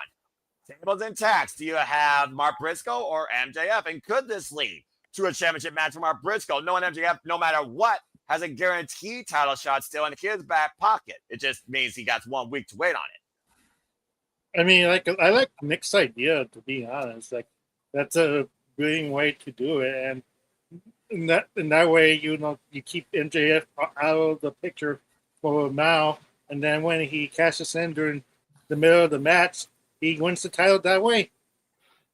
And that's the heelish MJF, what he does best. Like he cheats to win, and he doesn't care what way he wins that title, as long as he has it in his grasp. I mean, like, so I have to go with Nick. Like, maybe like Briscoe for the win. Like, it makes sense. And I want to just throw. Sorry, no. Before you continue, before you go, I want to throw one thing out too. What you gotta say? There's one match that we're going to talk about. It's a triple threat on this pay-per-view. Yes. But there is a certain match that everybody's clamoring for. And Mr. Noah Foster, with his love of New Japan Pro Wrestling, a certain Rainmaker and a certain Alpha at one point or another will clash. Yes. If they do, you know that's a main event. That can main event any show. So Anywhere. if you do anywhere, but I'm talking in the context, let's keep it in the context of AEW. If that match, for argument's sake, you get an Okada versus Takeshita main event at Wrestle Dream, the pay-per-view that was synonymous with Antonio Inoki, right? Because that's where the whole Wrestle Dream concept came from. Ishni-sanda, that's right. You can in theory, you can have a Mark Briscoe versus Hangman Page open that show, and you can close with Okada and Takeshita on that show. Well, we've already seen how much the wrestling business looks at the outlook of championships versus storylines, so I do see your point there, and I do like that line. I cannot wait for that fucking one-on-one match. Let's freaking go. Right. My veins. But again, we're looking at right now what's ahead this Saturday. I like both y'all's outlooks, though, towards both men, but I also look at it like this. MJF already beat Mark Briscoe one-on-one in a standards match. He's made it as personal as possible. He gave Mark Briscoe free range to do any sort of punishment, torture, torment he could with him to try and beat him. And even if he beats him, MJF is still going to crow, I have a world championship match and you don't. I'm better than you and you know it. And the devil always gets his due. But sometimes the devil also gets burned too. Karma struck him at the Forbidden Door. I think it strikes him again here at All Out. I think Mark Briscoe finally gets the better of MJF because it's not like he needs to out-wrestle him. No. He just has to literally brutalize, punish, hurt him. At the end of the day, Mark Briscoe wants to get his hands on this man as bad as possible. He wants to inflict unimaginable pain on this freak, and thumbtacks and tables gives him free range to do that. I'm expecting a crazy-ass spot to end this shit. But I think Mark Briscoe, justifiably so, should get the win. It will be also a great way to leave MJF off screen for now, knowing he still has that championship opportunity in his back pocket, knowing he has movie obligations. And with what happens this Friday, with the CMLL World Championship, he might not have nothing coming out of this weekend but that contract in his pocket. Again, that title is being defended tomorrow at CMLL Anniversary. So he's already going to be going in with a bad mood as it is. That's only going to fuel his anger. Unless he wins, then we might get Mystico involved here. And it might be Mystico and Mark Briscoe double teaming him. As you talked about before with the partnerships with AEW, Major League Wrestling, and CMLL. But I think Mark Briscoe deserves to get his just due for once in his damn life on a grand stage, including pay-per-view. So I got Mark Briscoe as well. I'm going with Mark Briscoe for the win. Charles, I saw your hand. You got something to say real quick. And as far as the cash him in match, I don't think that's not allowed anymore. MJ has to give a week notice, and the match will be already made in advance. That is correct. As Tony Khan believes that the championship should be getting a little bit of a know-how, not to mention he believes that he wants to look at this differently. It's not a WWE Timu. And honestly, I kind of like that idea because now it makes me wonder, okay, this is what we're clamoring for. This is what's going to happen next week. What could happen? And considering we're coming up on World's End, where MJF's world at one point did end when his body was broken beyond all belief, a new world could begin with him once again holding the AEW World Championship. Because regardless, I do think in hindsight, the next AEW World Champion should be Maxwell Jacob Friedman because MJF and him have been tied to the championship since day one in All Elite Wrestling. But either way, right now, I got Mark Briscoe getting the win over MJF and turning him into a horribly bleeding, ejected pincushion. Yeah. And then just quick on Charles's thing about the contract. I've said it. I've said it repeatedly on multiple occasions. The natural progression of the world title scene, regardless of who's in the center of it, like who's there now. Yep. All in next year is taking place in London. Correct. Mr. Bruv has had successful back surgery. The only place for Will Ospreay to win his first World Championship has to be in London. I think you're on to something there, Nick. So, I think you're really on to something. Regardless of who has it now, they're just placeholders for Will when he gets back. If that is the plan, the person that Will has to take that title off of is MJF because of their tension, the American title, that whole just everything. That was so good, by the way. That was so good. Yeah, like they have their history, so you can play that. They're 1-1. To your point, they're 1-1. Exactly. Where I do think MJF cashes in that contract, I think if I'm not mistaken, MJF's reign was 300 and it was over a year. It was. He outlasted Kenny Omega to achieve that feat and beat him. If we're going on the assumption that Revolution is taking place in March, at that point, Hangman would pass MJF. I think MJF cashes in this contract the week before Hangman breaks that record. Oh, that would be because think about it. MJF will be so mad and so pissed that there might be a chance that the Crooked Cowboy Shaznak is so close to beating his record that it'll eat him. It will eat him inside if he passes that record. So therein lies MJF coming out and saying, I am using my contract the week before you break my record. And then he never ends up beating his record. MJF wins the title, and then you progress on for the rest of the next year. It's a lot of hindsight, but it does give a lot of food for thought when it comes to the future of AEW Championship and the importance of it to cover it as the best professional wrestler here in this company. The men's AEW Championship, as Heyman alluded to, looking at both titles as equals. I love that. To your point, MJF was champion for 406 days, eclipsing Kenny Omega, who was 380 some odd days. But either way, as far as this match goes, a lot of hindsight. We really need to look at it also. That's why, again, you got till 1:30 p.m. Standard Time Saturday to make your predictions final. Tomorrow night, MJF is going one-on-one against Mystical, title versus match for the CMLL World Championship. Yeah. You all can watch again on Triller. The following day, he's got Mark Briscoe in freaking Tables and Tacks. So, again, it could be a very horrible weekend for MJF. Will he go back-to-back loss, butt kiss, and bleed for it? We'll find out soon enough. But and we don't. Mark Briscoe wins. Yeah, and I mean, this is not a CMLL stream, but Mystico's not losing twice. Mystico losing his mask. I can't see this mask. He already got his first mask taken away. He's not losing his mask this time around, and he's not losing. and he's not losing in Arena Mexico for the second time to MJF. Not happening. Exactly. Thank you, Nick. Well said. All right. Well done, everybody. Well, while we risk MJF last rites for his back and spray tan to not be exposed by his own blood and his own proverbial insecurity and weakness, you all might want to prepare someone's last will when it comes to what the fuck these two are going to do to each other. Because we got a coffin match with Jon Moxley and Darby Allin. God help us. Jon Moxley, Darby, you want to talk about people that have been tied with each other before AEW?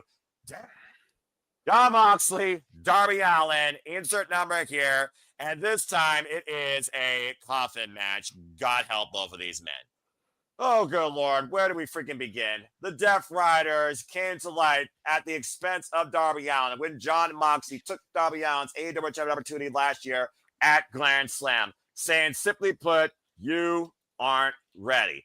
When Maria Shafir and him came back at the Forbidden Door after losing the Tetsuya Naito to the IWGP Heavyweight Championship and told Tony Schiavone, this isn't your company anymore. And since then, even with the close of Manny Paquette, we have seen the Death Riders destroy and try to rebuild from the ashes up what they believe AEW should be to thrive and stand for the long term in the future, as we might be one mistake away from a monopoly. Gee, I wonder what that might be referring to, but I think the jury is out. Even though it's not monopoly, it's a different word. And that's not going to say it. I know. Thank you. Bottom line, though, we got Darby Allin, who came back after surviving Mount Everest, looking to take absolutely everything from Jon Moxley, maybe his own breath included. We already saw Darby Allin fend off his hired mercenary, Gabe Kidd, dragging him with a body bag chained to the back of a pickup truck outside of freaking Philly as Gabe Kidd prepares for freaking Shigeru Takagi and the Global Heavyweight Championship in freaking New Japan Pro Wrestling. Does not mean he won't be in Canada. But Jon Moxley has a new Death Rider now in his repertoire in Daniel Garcia, who has already widowed Pete curb stomped Darby Allin face first in a steel chair. And remember, Daniel Garcia will be in action during the 0 hour. He will not be too far away from this. In the sit-down interview last night with Darby Allin with Bryan Danielson, he had Bryan promise that no matter what happens to him, why he would never do the same thing that Jon Moxley did to Bryan Danielson. I would never do this to Sting. I would never betray my family. Do not get involved. Why Bryan Danielson asked Darby Allin quietly to promise something to him. I think we all know what he said, and I think he promised that. All right, guys, so here we go. God help us. It's a fucking coffin match with these two yahoos. Who bleeds first, which I know is going to be everyone's first question. What the fuck does it mean for either man here where you can't seem to keep them down, where Jon Moxley's brother's coming out of darkness to light, and Darby Allin is the walking cadaver that you can't kill, that survived a car crash with his own drunk uncle when he was a kid, that literally lives life to the fullest for the last minute, and now wants to go out to space? Who gets involved on Jon Moxley's behalf besides me and Shafir? Is this the end game that we've been waiting for with Jon Moxley and Darby Allin? Or is it still something yet to happen? Because Darby Allin will not stop being the aggravation, the shadow, the annoyance of Jon Moxley until he takes everything from him.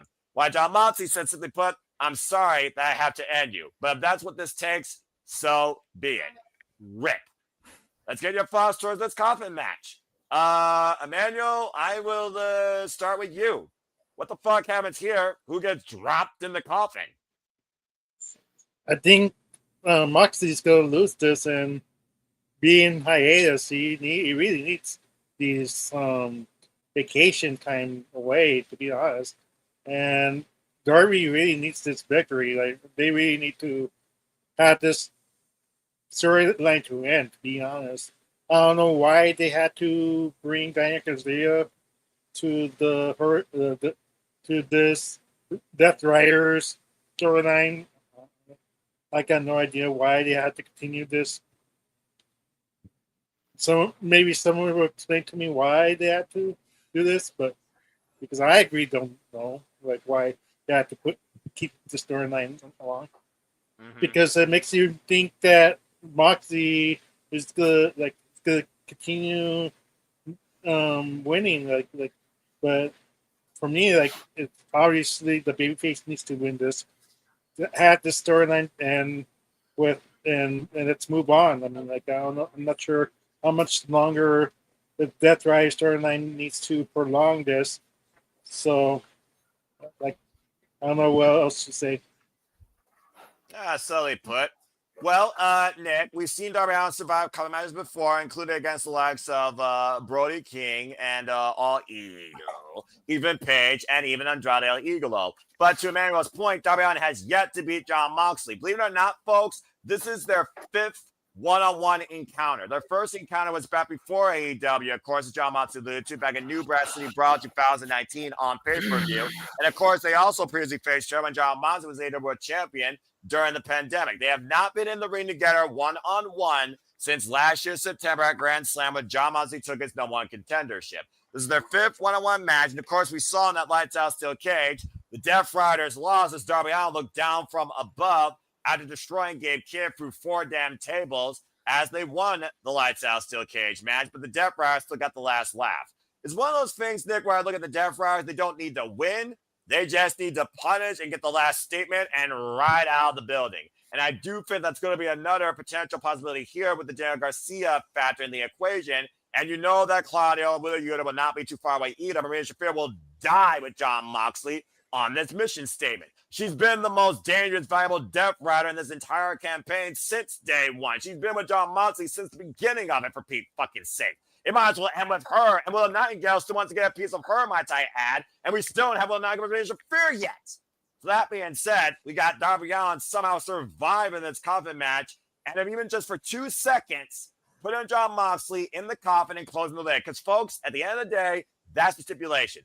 Put the man in the coffin, close the lid completely, you win the coffin match. What you do after that? Well, with Darby Allin, God help us, and with Jon Moxley, also Darby Allin, you might die. Nick, what do you got to say regarding this? Do you agree with Emmanuel?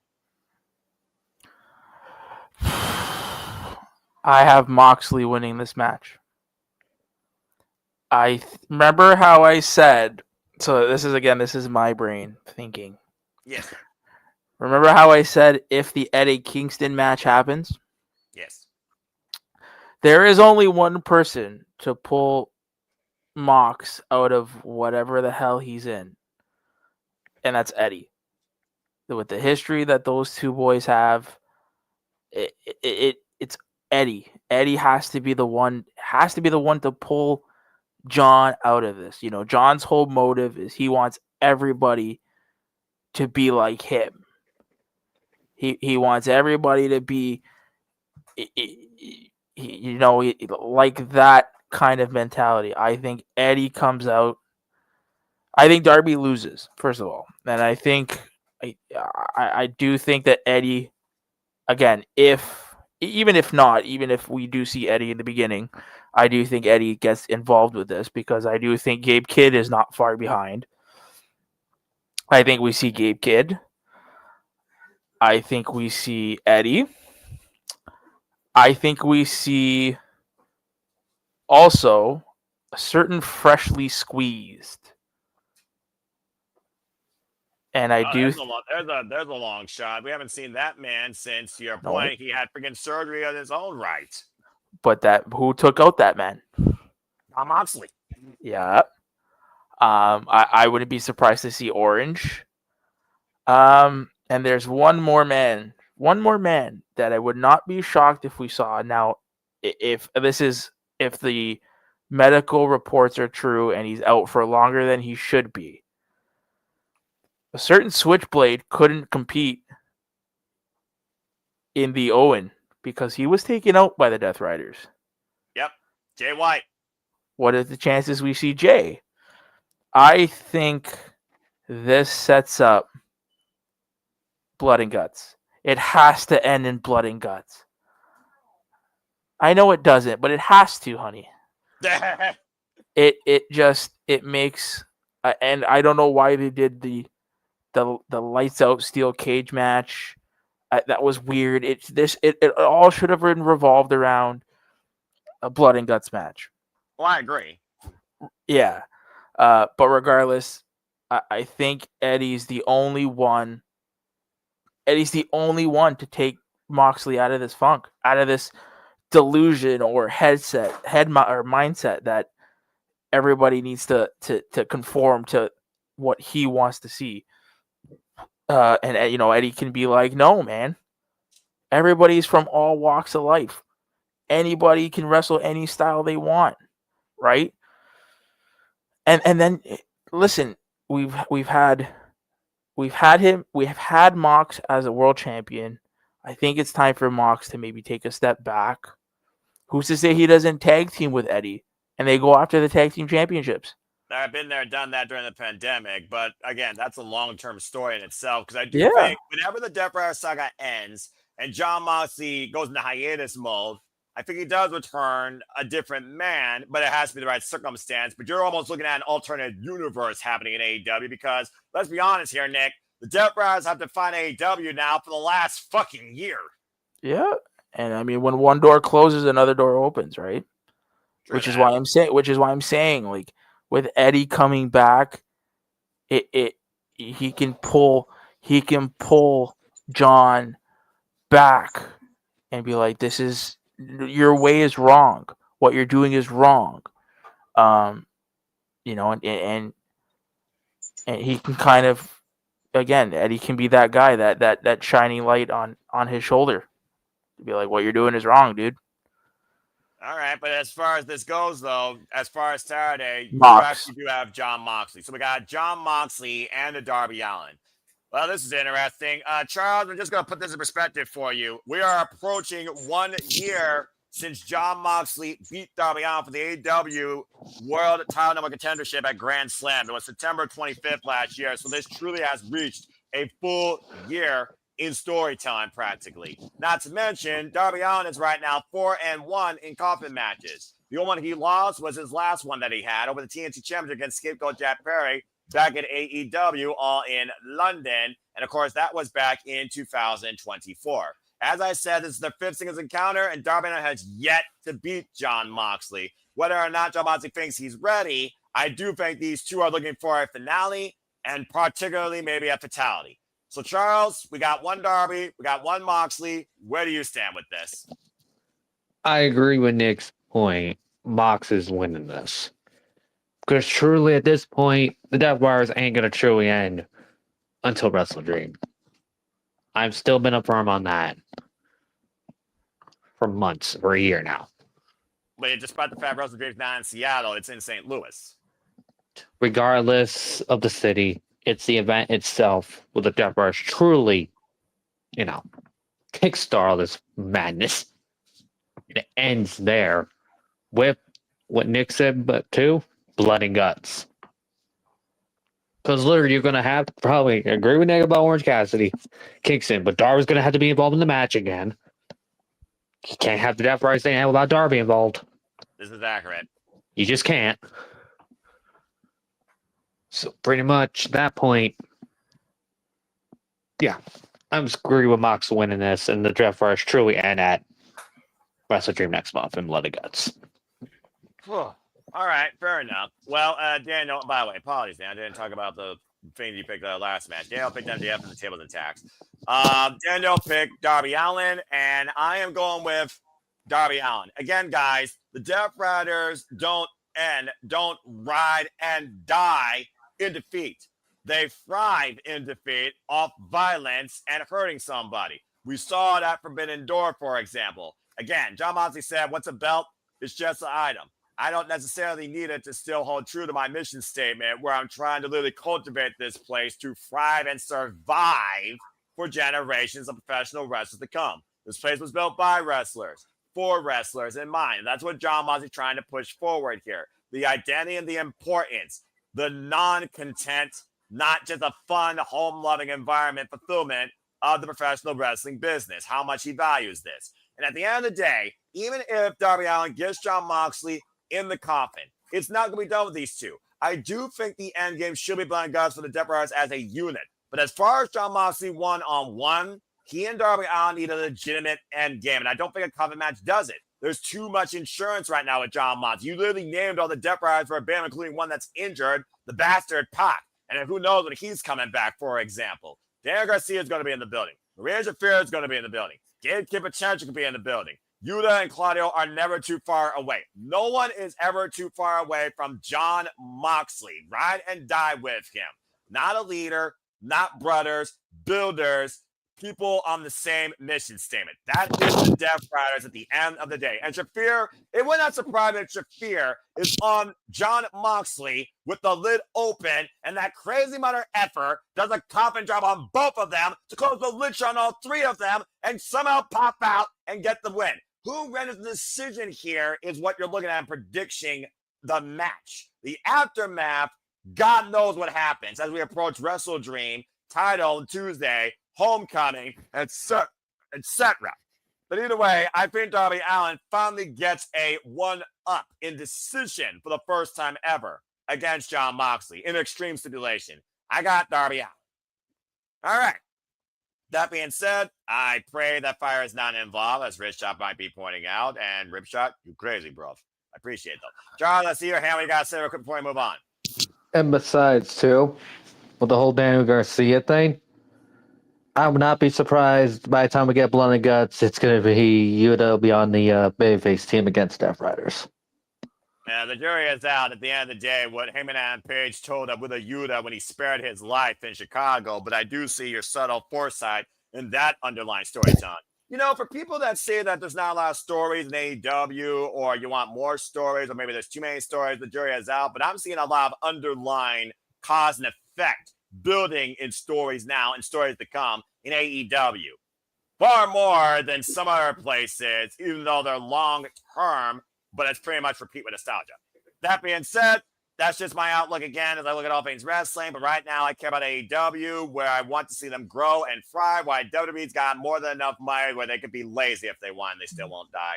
So that being said, Darby Allin for the win. So we went split here. It was 2 Darbys, 2 Moxleys. I like that. All right, now let's move on and let's go ahead and talk about a real wrestling match. Bitch. Let's talk about this 3-way dance for the AEW Unified Championship. Len Mecca! Kazuchika Okada will defend the gold against the Alpha Kanosuke Takeshita. And yes, both men are members of the Don Callis family. You all are correct in that mission statement. And also, Mascara Dorada, let's not glance over him.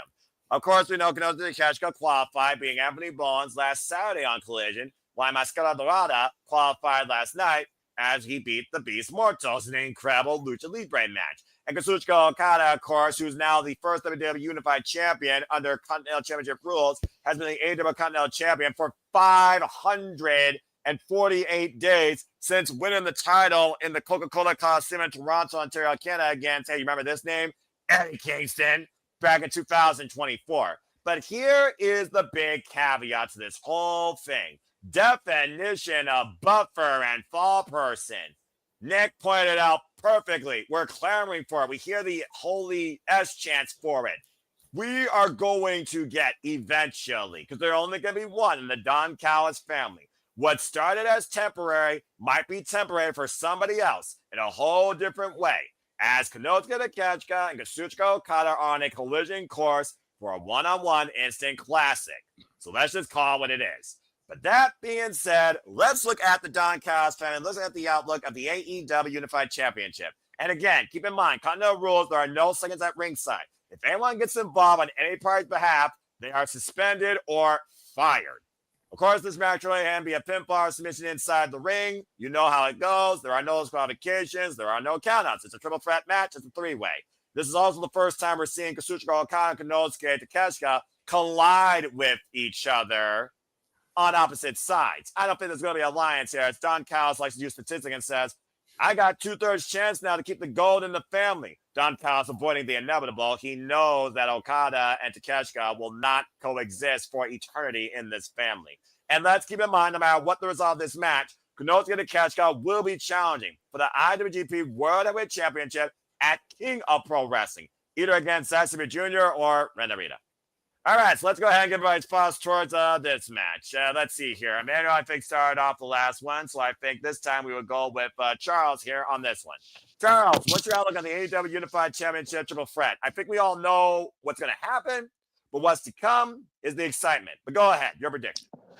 Dorada's only here to get the pinned in this match. That's literally the only reason why he's here. Because you can't pin Takeshita. You can't. And Okada's also not losing the belt either.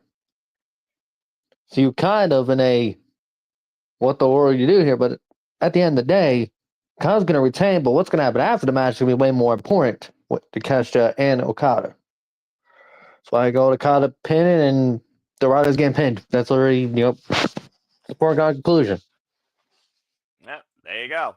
And let's keep in mind, Nick, last year at All Out, this was teased when we had a fatal four-way match with Kenosuke Takeshita, Kazuchika Okada, Mark Briscoe, and Orange Cassidy. And of course, Kazuchika Okada won, wiping out Orange Cassidy with the Rainmaker and pinning Freshly Squeezed to hold on to his championship. And for those that don't know, Kazuchika Okada, he's already defended this title against Michael Oku, the freaking former, if not already still, Repro British Heavyweight Champion. So, Nick, what do you got to say regarding this match that you haven't said already? Because I think you pretty much covered this cause and effect prior to this, as this was the other match you were talking about regarding the Don Callis family, as we're in Don Callis family match 2 of 3. Go ahead. You're muted. Botch. Takeshita, he's gonna hit the raging fire. Very good. He's gonna hit it, and just as he's going for the pin, he gets taken and gets thrown right out. Ah! And then Kazuchika Okada steals the pin. Exactly. Takeshita's gonna be pissed. It leads to our eventual one-on-one. So I have Big Kazoo winning it. The big match. Beach. Emmanuel, do you need to say anything further, or pretty much is it the same thing across the board? Because I'm going with Okada. Yeah, I have to go with Okada as well.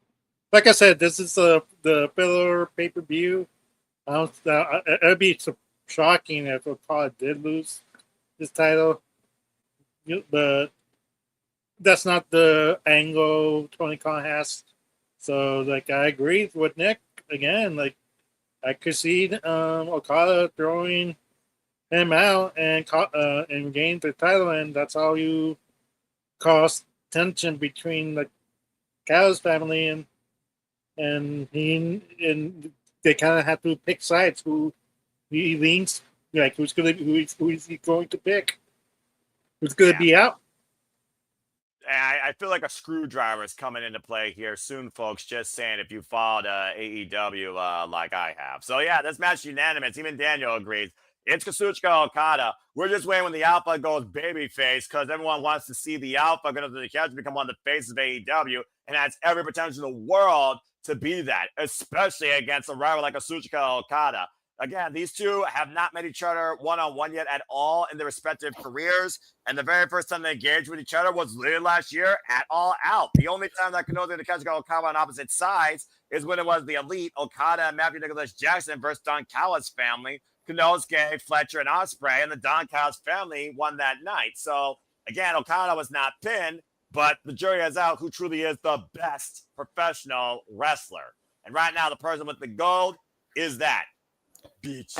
Think about it like this: a Kazuchika Okada backed by the Don Callis family, and Don Callis has to go up against a Takeshita.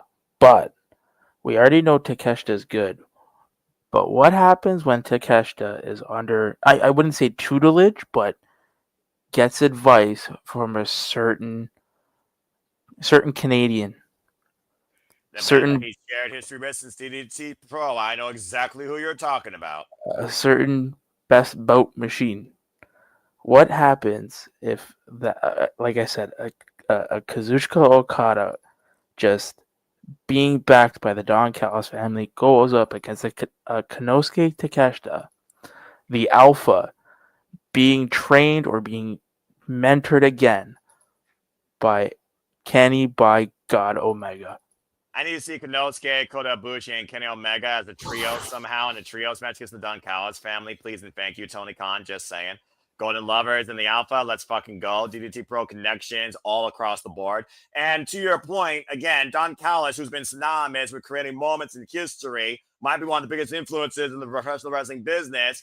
Kenny Omega, Kazuchika Okada, Will Ospreay, Konosuke Takeshita. It just continually follows that domino effect of some of the biggest names ever in professional wrestling that Don Callis has influenced. And now Kazuchika Okada is underneath his black hat. And Takeshita, we have to remember, Takeshita was the first member of the Don Callis family. That's correct. What if the original member of the Don Callis family is the exact person to destroy the Don Callis family?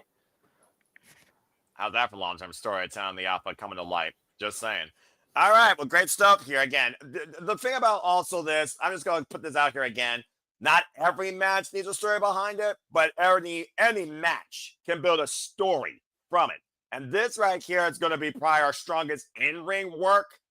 And this right here already has me clamoring for so much more from Okada and Konosuke in the future of AEW. So I cannot wait for this fucking match. All right. Well, that being said, we're getting towards the end. Now we're getting down to some serious business. So time for my most anticipated match tonight. So I will go ahead and lead this one. Spotlight, please, for Let's Brawl, bitches. I cannot fucking wait for this women's match of my weekend. Let's talk about the AEW Women's World Championship. Timeless Toni Storm versus Jamie Hayter versus Chris Statlander versus the Toxic Spider Thekla. Who will seize the spotlight in the climax that could be the final act, and bloody murder may finally be given to Toni Storm that's looking to be punished in more ways than one? Dadgum. I'm not going to go any further because I feel I'm going to go into an innuendo type spiel. But let's go ahead and talk about the outlook of the AEW Women's World Championship. Toni Storm, who has lived and died 4 different times now for this title, figuring out who she is, why she has become timeless forever, is wondering who's going to give her bloody murder. We, of course, have Jamie Hayter, who is back on the scene, of course, coming back from injury. Jamie Hayter has long-term history with Toni Storm, as we know, because at one point, timeless Toni Storm wasn't timeless. She was an outcast and took it from Jamie Hayter and injured her. Meanwhile, Chris Statlander has not gone after this championship for 4 damn years. 2021, put that in fucking perspective. And she's been trying to prove again once for all that you can't stop Stat. But the subtle influences of Willa Yuta trying to maybe encourage her to be her own person or ride with somebody else is also something we got to keep in the back of our mind. Then you have Thekla right now. That's the most intense, violent bitch added to the AEW Women's roster, where Jamie Hayter is still going to take her damn head off. As we saw this past Wednesday, to your point, that no-holds-barred match with Clean Amanada and Thekla, it was Thekla that won, and the Triangle of Madness and the entire AEW Women's division ran roughshod. But it ended with Jamie Hayter and timeless Toni Storm in the ring as Hayter was looking to hit Toni hard with some Haterade, as Chris Statlander walked away as the champion was being bludgeoned. Timeless Toni Storm, by the way, folks, is now the 4-time record-setting AEW Women's World Champion who's been in this run now for 216 days, defeating belt collectors, champions that last forever, minions, divine goddesses, dance partners, and even someone that was glamorous in this run alone. Now, you guys know how Fatal 4-Way goes. There are no disqualifications, there are no countouts. Again, we talk about the Triangle Madness from the Tailgate Brawl. They could get involved here. Queen Amanada get involved here. Anybody can get involved here on anyone's behalf, except Luther. He's still out injured, apparently. I don't even know if Luther's going to be part of her entrance. And I have no idea what sort of over-the-top theatrics that we can expect from Timeless Toni Storm when you see her entrance live in black and white and red. Maybe blue, because again, Maple Leafs. That being said, everything has an end. The curtain is finally pulled at the closing act of every play. The longest play in Shakespeare history, by the way, is Hamlet. I think it has like 4,000 pages or something like that. It's absolutely fucking ridiculous. But I do wonder, is Timeless truly forever, or is time finally up? All 3 of these women are worthy of being the AEW Women's World Champion. And the funny thing here is, Jamie Hayter is a former, Chris Statlander has yet to be one, and Thekla, of course, coming from Stardom, is a former SWA Stardom champion. as well as a goddess and an artist champion. She is also the newest bitch in the scene, and then we're still waiting for Jamie Hayter versus Thekla one-on-one. But she has the Triangle of Madness, Sky Blue, and Julia Hart. Sky Blue and Julia Hart, of course, were the undoing of Chris Statlander's TBS championship run. Jamie Hayter has had wars with Julia Hart in Out of Respect, and Jamie Hayter recently came back from injury. The last time we saw a fatal four-way, by the way, for the AEW Women's World Championship involving Toni Storm, she won it when it was vacated by Thunder Rosa. So this match is already in the champion's favor when it comes to history. Part of me really thinks that this is the time we finally have a brand new AEW Women's World Champion because, to many people's point, she has gone through the entire roster. But I look at the stories in play here. I've been waiting for Jamie Hayter versus Toni Storm one-on-one for the longest time. I look at Chris Statlander trying to figure herself out, not getting a one opportunity since Nyla Rose at Revolution 2021. Put that in fucking perspective. I look at Thekla, where right now she still is trying to terminate Jamie Hayter and vice versa. You already got Thekla and Jamie Hayter waiting outside this program no matter what. That leaves Chris Statlander and Toni Storm. How do we get there with Chris Statlander's mind being upset right now with Wheeler Yuta's constant influence? And you know Yuta's going to be involved here to try and influence this match, if not Marina Shafir. Again, do the Death Riders want Chris Statlander? Does Chris Statlander need the Death Riders? Does Chris Statlander follow Jon Moxley's wisdom where he said, don't ever let anyone tell you who you are or what you're worth? And does that include Wheeler Yuta? Simply put, I think this leads to Chris Statlander versus Toni Storm for the AEW Women's World Championship. And the only way we get there is if Timeless Toni Storm retains. I do think Timeless Toni Storm retains, and as far as who eats the fall, that's the tricky part because Jamie Hayter just came back from injury. If Chris Statlander eats a fall again, she might as well go backstage to catering. She'll be at the bottom of the totem pole unless she forces the champion's hand. She tried to seize the spotlight last night. We saw what happened there. But I do think Chris Statlander and Toni Storm is a match to follow this. But the only way that happens is if somehow Timeless Toni Storm survives this orgy of badass bitches trying to literally break her body in half and seize the AEW Women's Championship. So that being said, I think that Timeless Toni Storm does retain. And unfortunately, I do think the fall person is going to be either Jamie Hayter or Thekla. I don't think it's going to be Chris Statlander. But I got the champion retaining. Now, let's go ahead and see what you all think towards the story of all four of these women's futures towards the title, cause and effect, and if you have a new champion, or do you think AEW remains timeless? By the way, this is how you represent a women's championship, folks. Learn something, other companies, just saying. Charles, what's your thoughts on this Fair 4 for the AEW Women's Championship? Who you got leaving with the gold? I like you just put it right on me. Just put me on the bus here. Okay. Oh.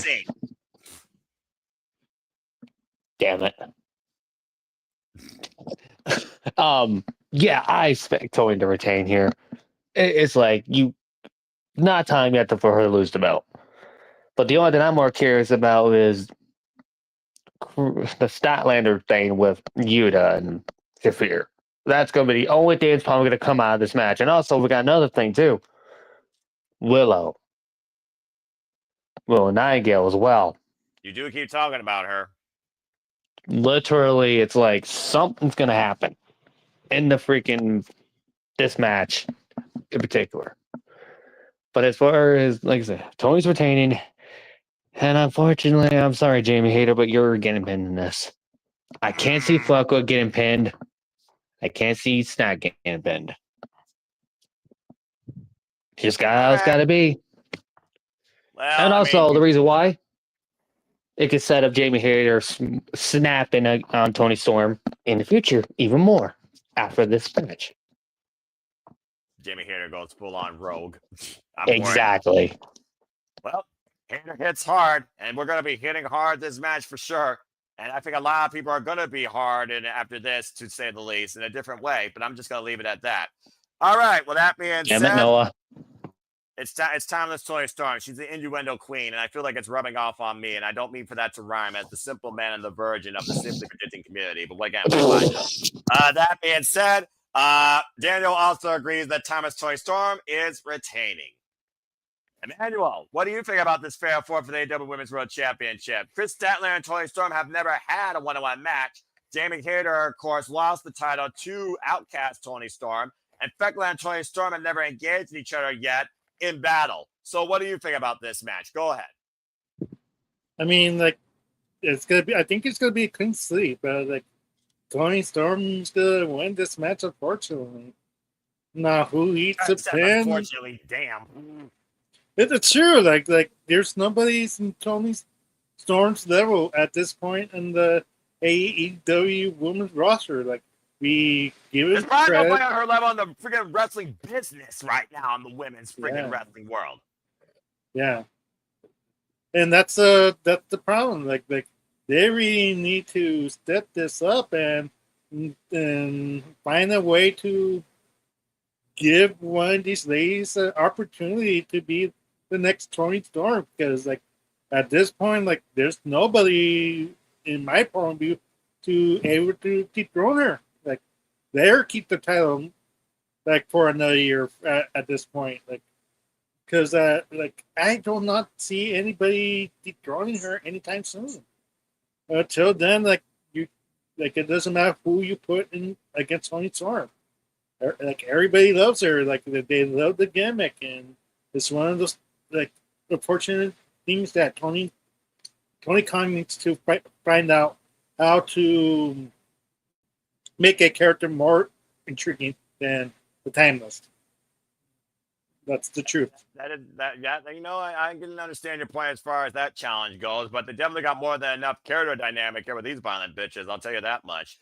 Nick, timeless Tony Storm of any facet has been locked with Jamie Hayter in their respective careers since 2018 when they first faced off against each other in the She Won in Pro Wrestling Eve in a three-way with Chris Wolf. Jamie Hayter won that night against Chris Wolf and Tony Storm.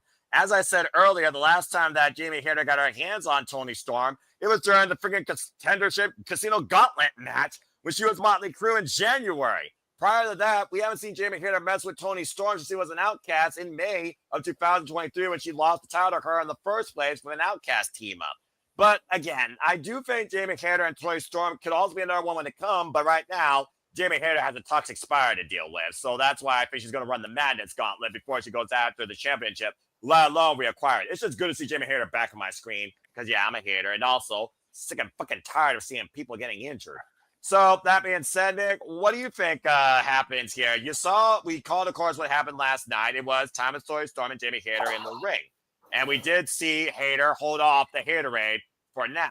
Statlander watching on from the back while madness ensued, while Thekla, the Madness, and the brawling bitches galore from the tailgate brawl brawled in and out around the ring as the world stood still inside.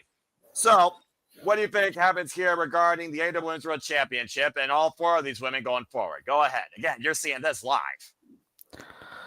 I have two questions to ask. Go for it. First question, and you guys are all gonna look at me funny, and everybody's gonna not take my predictions seriously anymore. First question: Do we know who injured Camille? No. And by the way, shout out to Kaylee Lammer. You can follow her on YouTube where she gives you Bible lessons and her run through on workouts and just her absolute Southern virtual hospitality. Wonderful individual. God bless her. Second question, and I'm going to ask it, and then I'm going to answer it myself. Go for it. Where is the next Dynamite being held? The next Dynamite? You mean like literally after the pay-per-view? Let's see if my screen. What you trying to instigate here, bro? Because we know that we got freaking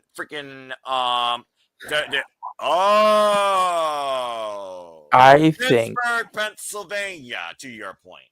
I think Statlander wins. She pins Tony.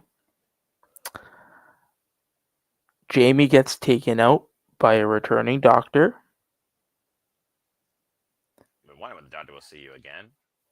And I have a feeling Camille plays a part in this somehow. Grabs the straws, but I do like the fact you did bring up Dr. Britt Baker DMD because she was also Chris Statlander. Actually, I take that back. She was, I believe, Britt's last match, if I remember correctly, for the TBS Championship. it just makes, I don't know, I might be grasping, like you said, grasping at straws, but You may be.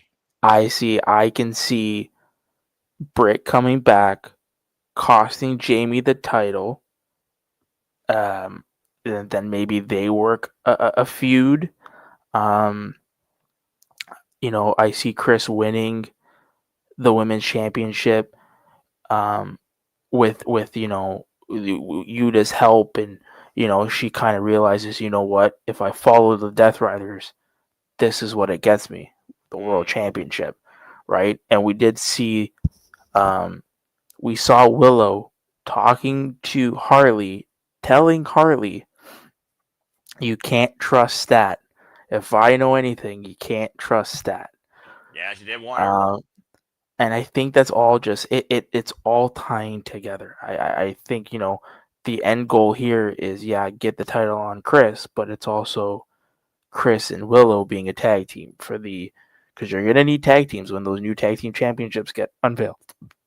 So there's one team right there. I mean, Shafir and Statlander could be another team in itself, and I've been waiting to see those two mix it up. Well, I think that will be a team. I think they will be a team, and then Chris will lose the title. Then they'll realize that they have no use for Chris without the title. They'll turn on Chris, and then the only person to save Chris would be Willow, and then that's how you get Willow and Chris together. But I think Chris is winning. I think Stat's winning, and she's pinning Tony Storm. That'd be a hell of a moment. Part of me wants to see that, but I do think it'd be more justified for her to be her one-on-one, because I do think a fatal four-way leads to more stories. I talk about your friends being buffer, fall person. I look at fatal four-ways the same way. Buffer, fall person, continuate. The continuate I look at is Jamie Hayter against Fekla, while Chris Statlander has her eyes on the prize. She only has one thing in mind, and that's winning the AEW Women's World Championship and proving that you can't stop Stat, damn it.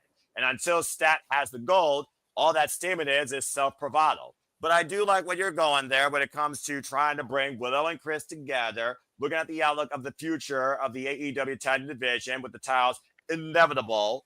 But at the end of the day, Saturday, I don't think Thomas Toni Storm loses this. She called for bloody murder. At this point, she's just waiting to literally have more testosterone thrown against her. So I don't know. I just don't think Toni Storm loses this Saturday. I don't. So that's why I think she retains. But I like the fact that you did go with something different. But the rest of us are right now still saying we live in a timeless era. And if King was in the chat, he'd probably be saying the same thing. Emmanuel, I do see your hand real quick before we move on. We got 2 matches left. What you got to say?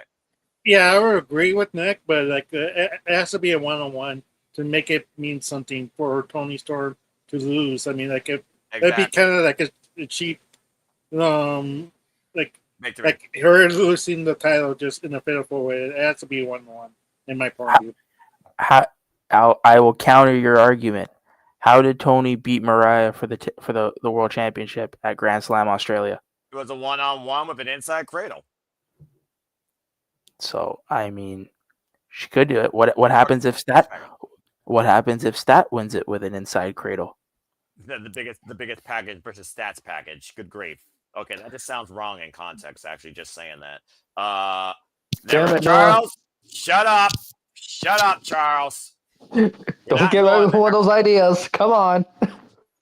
I had to wheel James in and Ryan back on the MLW thing. I don't need to do it to you now. Come on.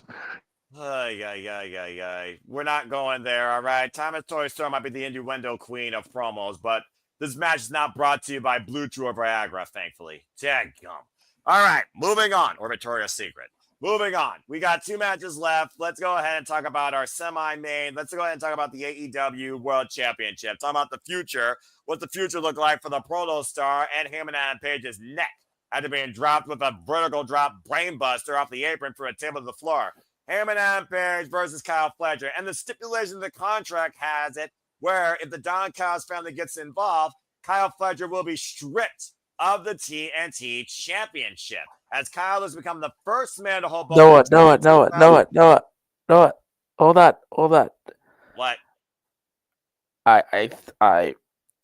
So we only have 2 matches left. Yes.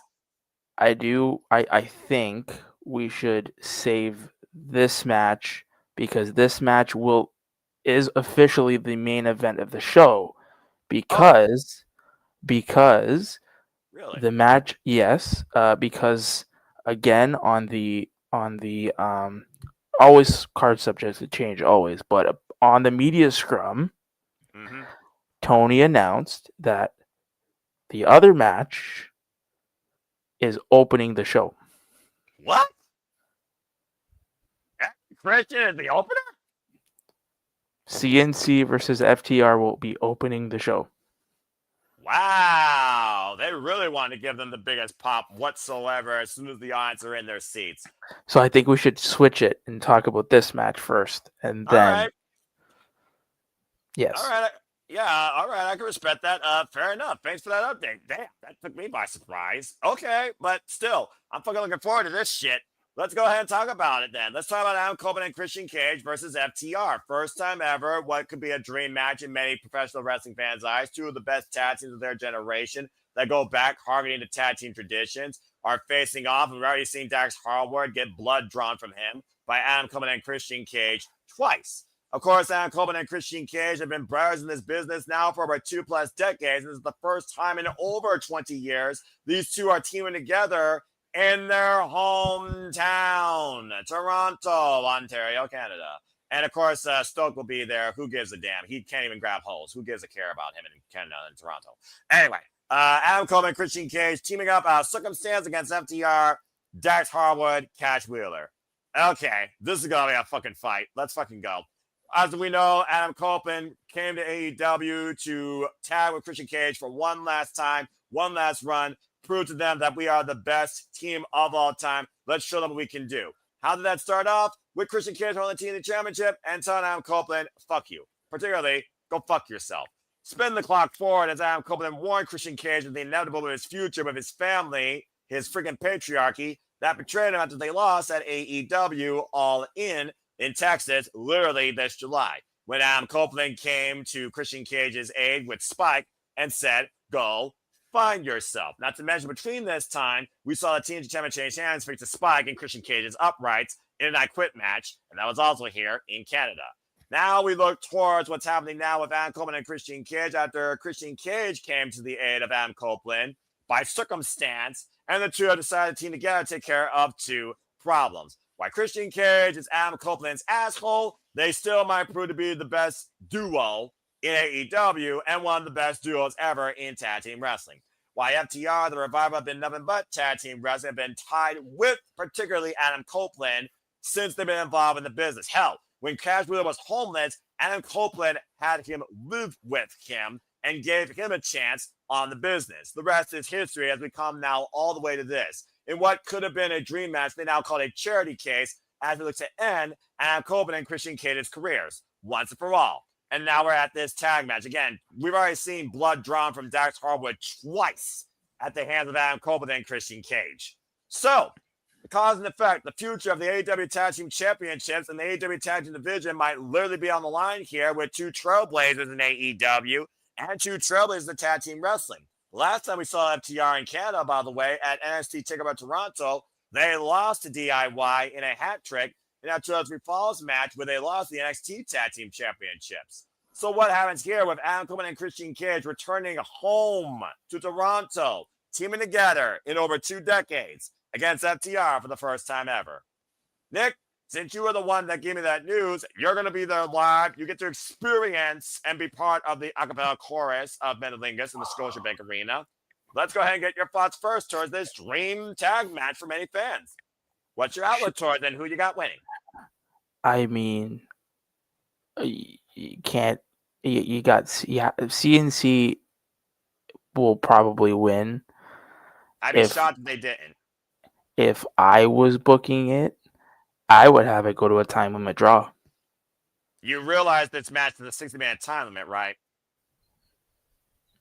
I mean, to be fair, we've seen draws before, even under 60 minutes.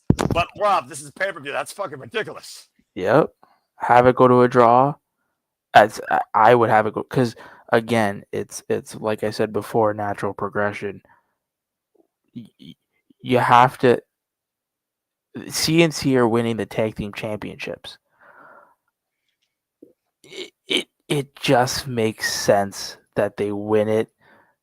It's a triple threat match with them, FTR, and the Bucks. Now, how you get there, I don't know. But think about it: just the Bucks, FTR, CNC, tables, ladders, and chairs match. Obviously, you can't call it that, but them three in a match like that, that would slap. Especially if they do happen to come back to Toronto. I think it was asked on the media scrum again, would Tony be interested in running the Rogers Center, which is our baseball stadium? Right? Like, there's so many options. So that's what I'm saying. If I had the pen, I would take it to a time limit draw. But I think Cage and Christian win. Cage and Cope win. All right, fair enough. Well, this is the first time I ever seen Adam Coleman and Christian Cage team together in the Scotiabank Arena in Toronto, Ontario, Canada. Of course, these two have been together in this business since they wrestled back in Lincoln Park, Michigan, back in 1995, just to put that in perspective. And of course, they've been influenced by so many, including Scott Demore that runs Maple Leaf Pro Wrestling. Ironically enough, though, Charles, the last time that Christian Cage and Adam Copeland were in Toronto, Ontario, Canada, it was the Coca-Cola Coliseum when Adam Copeland beat Christian Cage in an I Quit match. So that being said, while Nick's calling inevitably for these two to become AEW Tag Team Champions and have one last incredible run that might reek of awesomeness, what do you think about this match? Well, put it on me. Yeah, Adam Copeland and Christian is winning this. I can't see them losing. I just can't. There's no way. And also, as far as to Nick's point about maybe to lead to the triple threat thing, they could call Full Metal Mayhem. That's the alternate name that can be used for TLC. Whichever company has used that, to be fair. TNA. So pretty much, you can't call it Full Metal Mayhem. It's still the same match. It's just a different name. But as far as this goes, yeah, Copeland and Christian win this. It's like, you can't go any other way. And also, again, Stokely cannot get any hose. And that's pretty much the conclusion. Damn. Had to bring that up. It wouldn't surprise me. What? It's not our fault. He's the one that said it. It's not our fault. Now, no, this is. Are we for sure that this is a 60-minute time limit? Well, I would think it would be, but No. since it's not title, maybe not. Maybe it's 30 minutes. So I guess actually that would make more sense to go to the draw. So I could see that, especially under the blood that was drawn. These two can't seem to stop fighting each other. They might literally fight forever. If it's 30 minutes, I could see your point to a draw, in which case the match would be thrown out because nobody wins. But I think there will be a decision rendered. I'm just waiting to see all the callbacks that we're going to see, because you know that Adam Coleman and Christian Cage and FTR are going to call back all the great Canadian teams, including not limited to the Hart Foundation, let alone each other's repertoires. It wouldn't surprise me if Adam Coleman and Christian Cage use a damn shatter machine. That being said, I also do agree that Christian Cage and Adam Coleman are going to win. This is going to be a hell of a moment. And this is not going to be the only time we see these two teams face each other in the ring. Guarantee. Emmanuel, anything you want to add further before we move on to our main event? I mean, what a treat for Adam Copeland that he finally gets to wrestle the two people who trained him when he came back to WWE Royal Rumble and basically start his career again. It's like even though like we know like that's the deep side of it, like it's going to be a proud moment that he finally worked with them on a tag team match. So they're going to try to do their best to steal the show. I'm kind of surprised they're going to do this as the first match. Top that shit, quite literally. They've set the pace. Yeah, so like good luck following that second match of the night. No, don't worry. It'll probably be this. Yeah, probably. Thought it was the easiest match on the whole show. This is also accurate. So it's one like, but yeah, like I think they're gonna turn the house down, and hopefully like this end ain't the end for Al Copeland and Christian Cage. But for me, like I wish this was that from last year, because by now, Anna Copeland should have been retired, but injuries happen and life happens. So Chasing the it's one of dragon. those. Yeah. So for me, I wish this would have happened from last year, like a little bit too late, but I'm glad we finally having this match. Well, I'll tell you this much. This versus the mixed tag, it's going to be a who's who as far as your outlook towards both matches and which one you take more away from as a fan. Again, Seth, Becky, CM Punk, meh. AJ Lee, let's fucking go. Christian Copeland and FTR could be the tag team match of the year. So again, we will see what happens, especially when FTR has been almost tag team of the year with some of their matches. Dadgum. But yeah, I don't see Copeland losing, and neither does Daniel. At this point, it's a matter of who eats the fall if it doesn't go the 30-minute time, because I do think it makes sense for a decision to be rendered because they're back home. I also think Stokely needs to get bitch slapped by Beth Phoenix, but that's a whole different conversation. Anyway, I got Christian Cage and Adam Copeland. All right, well, we've had a lot of great talk, a lot of great thought analysis on the future, cause and effects, some unique storytelling, some unique story building elements that might come into play after Saturday. But let's go ahead and get right into it. Let's go ahead and talk about what might as well be. It's the damn champion, for Pete's sake. Let's go ahead and talk about the main event. The AEW World Championship, the cornerstone of this company, held by Hangman Adam Page, who freed it from that briefcase at All In Texas, now finds himself against the proto-star Kyle Fletcher, who's looking to do what Hangman Adam Page was unable to do back at All Out 2019, the very first All Out in AEW.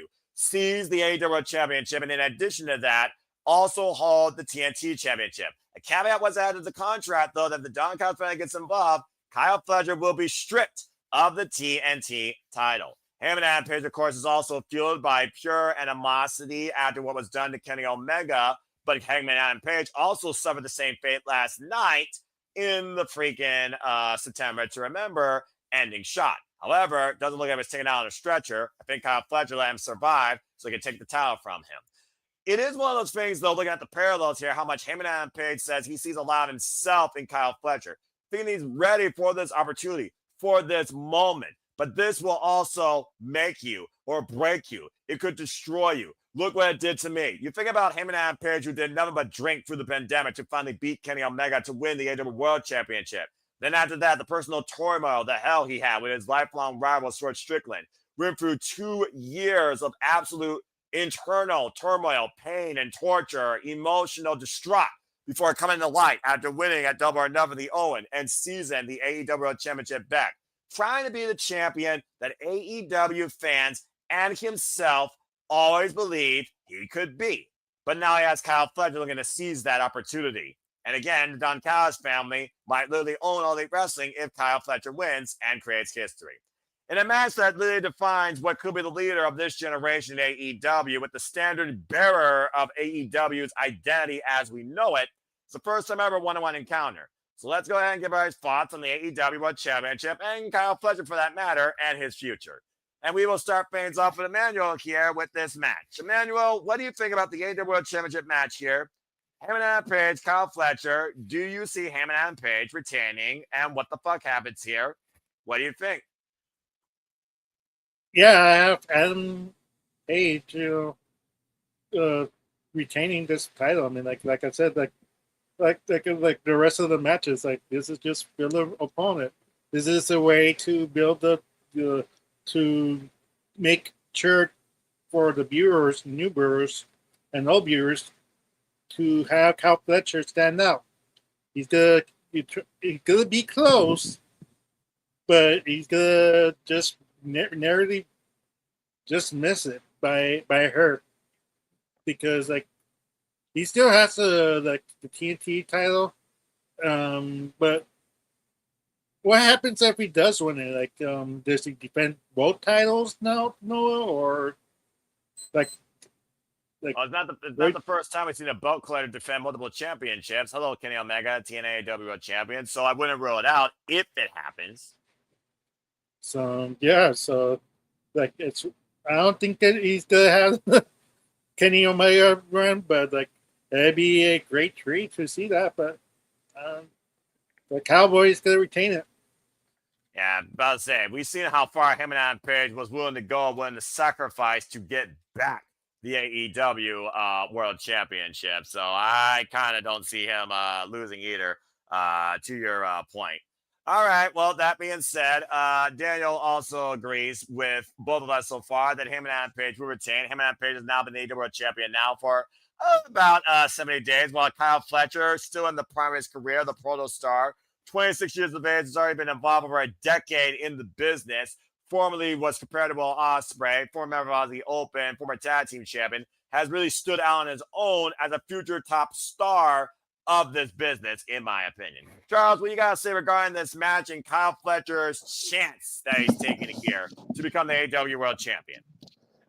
Before that stipulation was added, I was still gonna say Heyman, but only due to DQ, so Kyle doesn't get pinned. But once they added this stipulation, it's like, well, Kyle Fletcher's losing clean as a whistle. Like, wow. All right. So only the TNT champion. Like, jeez. But yeah, Heyman's retaining, clean as a whistle. Just move the hell on from this. Yeah, it's going to be another one of those matches of more of a psychological take here, like the match with MJF, where, I mean, wasn't it clean with MJF when he whacked him in the face with that contract and buckshot at his head off? Will we get something similar here where the TNT title comes into play, or does Heyman actually cleanly take his head with a buckshot lariat? That's what's going to happen. Or they're not going to repeat the same finish back to back. No. I mean, I don't know, man. I mean, we've seen the table come into play. Table could be also his undoing, especially if it's not used necessarily as a weapon. But if Kyle Fletcher goes to that brainbuster again, I don't know. We'll see, though. But either way, you got him and Adam Page retaining? Pretty much. About clean as a whistle at this point. All right, fair enough. Well, you are talking about the long-term idea of MJF once again seizing the title with the exactly. But again, we got to go through what is it? Winter is coming, which we know is going to happen most likely, where MJF will once again defend the Dynamite Diamond ring. Just also put that in perspective, folks. All right, and that leaves Nick to close things out here with this last match and this last spot ahead of seeing it live and ahead of what we bid you all find out do. So, Nick, close this thing out and give your thoughts to the AEW World Championship. Kyle Fletcher, Heyman and Page. The sky's the limit for the Proto Star. But Cowboy shit right now is trying to ride high and bring AEW back to its fine light where the best wrestle. And we're looking at two of the best right now that are going to try and bring the best wrestling match that they can against one another for the first time ever. What Heyman and Page took on 6 years ago, 2 months into AEW's existence, here's Kyle Fletcher on the verge of AEW's 6th anniversary. What do you guys say regarding this? A clean sweep. Hangman. It's Hangman's title.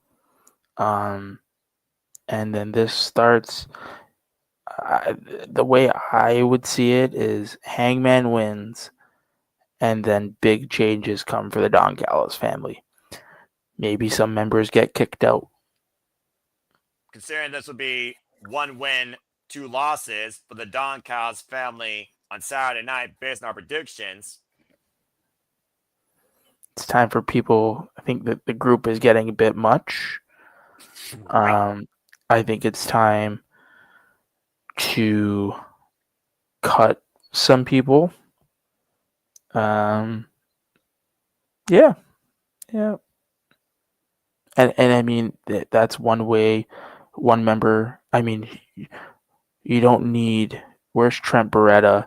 Like, you know what I mean? There's people in this faction that we haven't seen in a while. Like I said, Trent Beretta.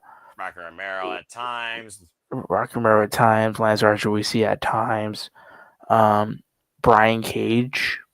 Injured. Exactly. What happens when he comes back? I think it's time to start trimming the fat off that group. All right. Well, fair enough. Well, last night we had September to remember. You got Saturday you won't forget. We're going to go all out this Saturday, but I think we went all out tonight on predictions as we close thing out, going unanimous with Heyman Page beats Kyle Fletcher and holds on to the AEW World Championship. All right. Well, great job. Great job, everybody. So, folks, what are your thoughts? What are your predictions? What's your biggest anticipations towards AEW's future heading into their 6th year?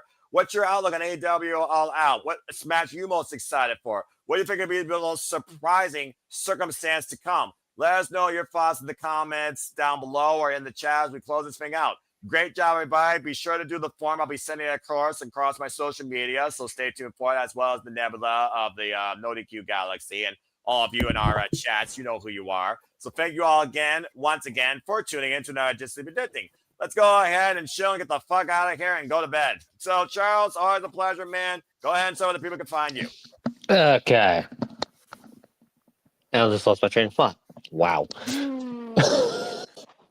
Damn. Okay. Wow, dude. What? All right. Oh, Tutel Crandall on Twitter. There you go. There you go. It disappeared for some reason. I'm about to say, yeah, and then you got it all of a sudden. And last night we talked about. You know what? I've been thinking about food now. Damn it, I've been thinking about food now because Nick's been in here this whole time. Well, Blame you, Nick. Blame you for my losing my train of thought. Nick's the founder of his favorite restaurant order. That's what his freaking graphic should be. It should be a restaurant menu. That being said, appreciate you, Charles. Should be. JJ, get to work on it, bruv. Nick, again, have an incredible time live. I'm sure we'll see you during the pre-show and in and out on the brief, and I do mean brief sticks that AEW All Out gives us and gives you a moment to breathe and grab a drink, or if your phone works with the Wi-Fi. Anything you want to say real quick and close, and where can people find you? Y'all can find me on X and on the Spaces with all these boys here.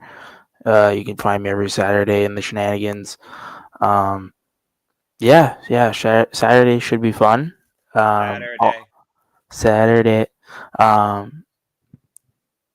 Should be a fun time. It's gonna be a fun night. I'll be live after, and then I'll probably be in the Rock and Rope Spaces as well. So catch me there, and then I'm a bounce.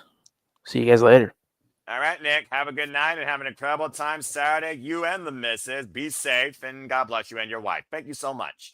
Emmanuel, always a pleasure. Good luck, man, as you continue in the All Elite League. Where can the people find and connect with you and Arlene? You can follow me at Facebook, Emmanuel Dominguez, Instagram, EDM7224, and on the X, EDM7224 as well. Arlene Dominguez on Facebook, Arlene Dominguez on Instagram, and ADM72244 on the X. And Scrooge Johnson. Well, we had to get it. We had to get it in there eventually. Eventually, it doesn't matter which company we're doing Simply Predicting for. Emmanuel will still find a way to include F. John Cena at some point during this entire show. Arlene beat you up last night. She could very well do that again. And shout out I was going to say, I was kind of expected at some point Emmanuel's probably going to get beat up again during this show. Yeah. Don't give Arlene ideas that she should beat me up again. She can hear me from here she comes again. Uh-oh. You're busted. And until it's twice back-to-back nights, folks. Or not back-to-back, but Tuesday and Thursday, Emmanuel has been beat up now by Arlene. I'm sure it won't be the last night, I assure you. Try to get more subs for a good friend, which hopefully you get to him next, Noah. Yeah, exactly. Shout out to the Rangers of Wrestling, the biggest John Cena fan I know, my NOLA partner, my TNA faithful friend, and also an outlook on all things wrestling and Power Rangers. Follow her at Rangers of Wrestling. Appreciate you, as always, our mighty Morphin Pink Ranger here at the Sibaba Studios. And follow the Sibaba Studios. We got an X now, so follow us on the X if you choose to further engage with us, know what upcoming content and coverage that we are going to do outside of Saturday. And outside covering this, Emirates Blues, stay tuned, of course, for the weekly moderated conversation Wrestling Madness. That is the Saturday Shenanigans, usually hosted by the Renegade of Wrestling, JJ Williams. Whether or not he is there, whether or not I have to do it, Lord help me. Stay tuned for more on that. Well, if Noah has to host again, we're probably going to go back to France again. If Noah hosts again. We are not doing that. We are not going Francais because we're in Toronto, Ontario, Canada.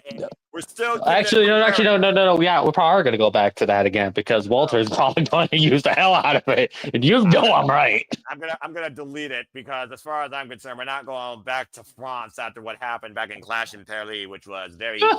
Look, that was the greatest night ever. Shenanigans, come on. Hell, you all caused me to freaking break, freaking fucking madness. You're the one that brought it into the first place, and you all abused it. freaking mid-show got abused by a gimmick, to say the least. Anyway. Hey, you loved it. You loved it. So come on.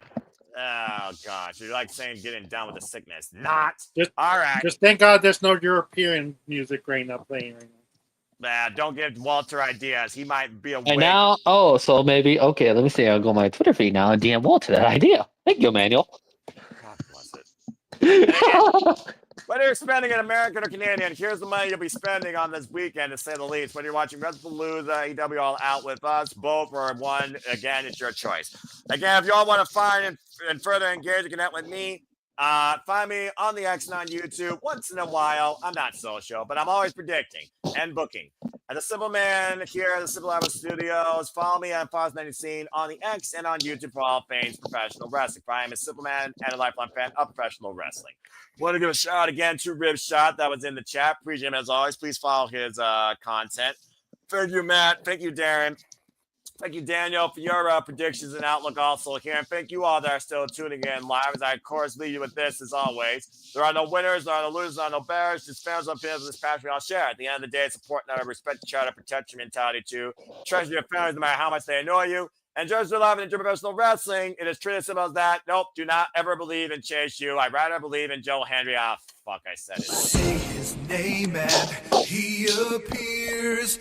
I believe in Joe Hendry.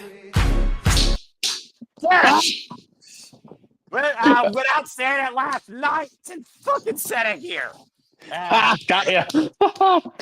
Fuck you.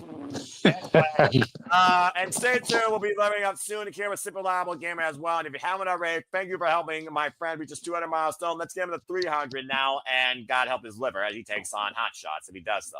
So follow Walter Cruz at the Rage of Wrestling if you haven't already. Subscribe, like, subscribe, comment, and tell a friend. That is the Rage of Wrestling. Walter Cruz in the Bearbase will tell you how to do it as always.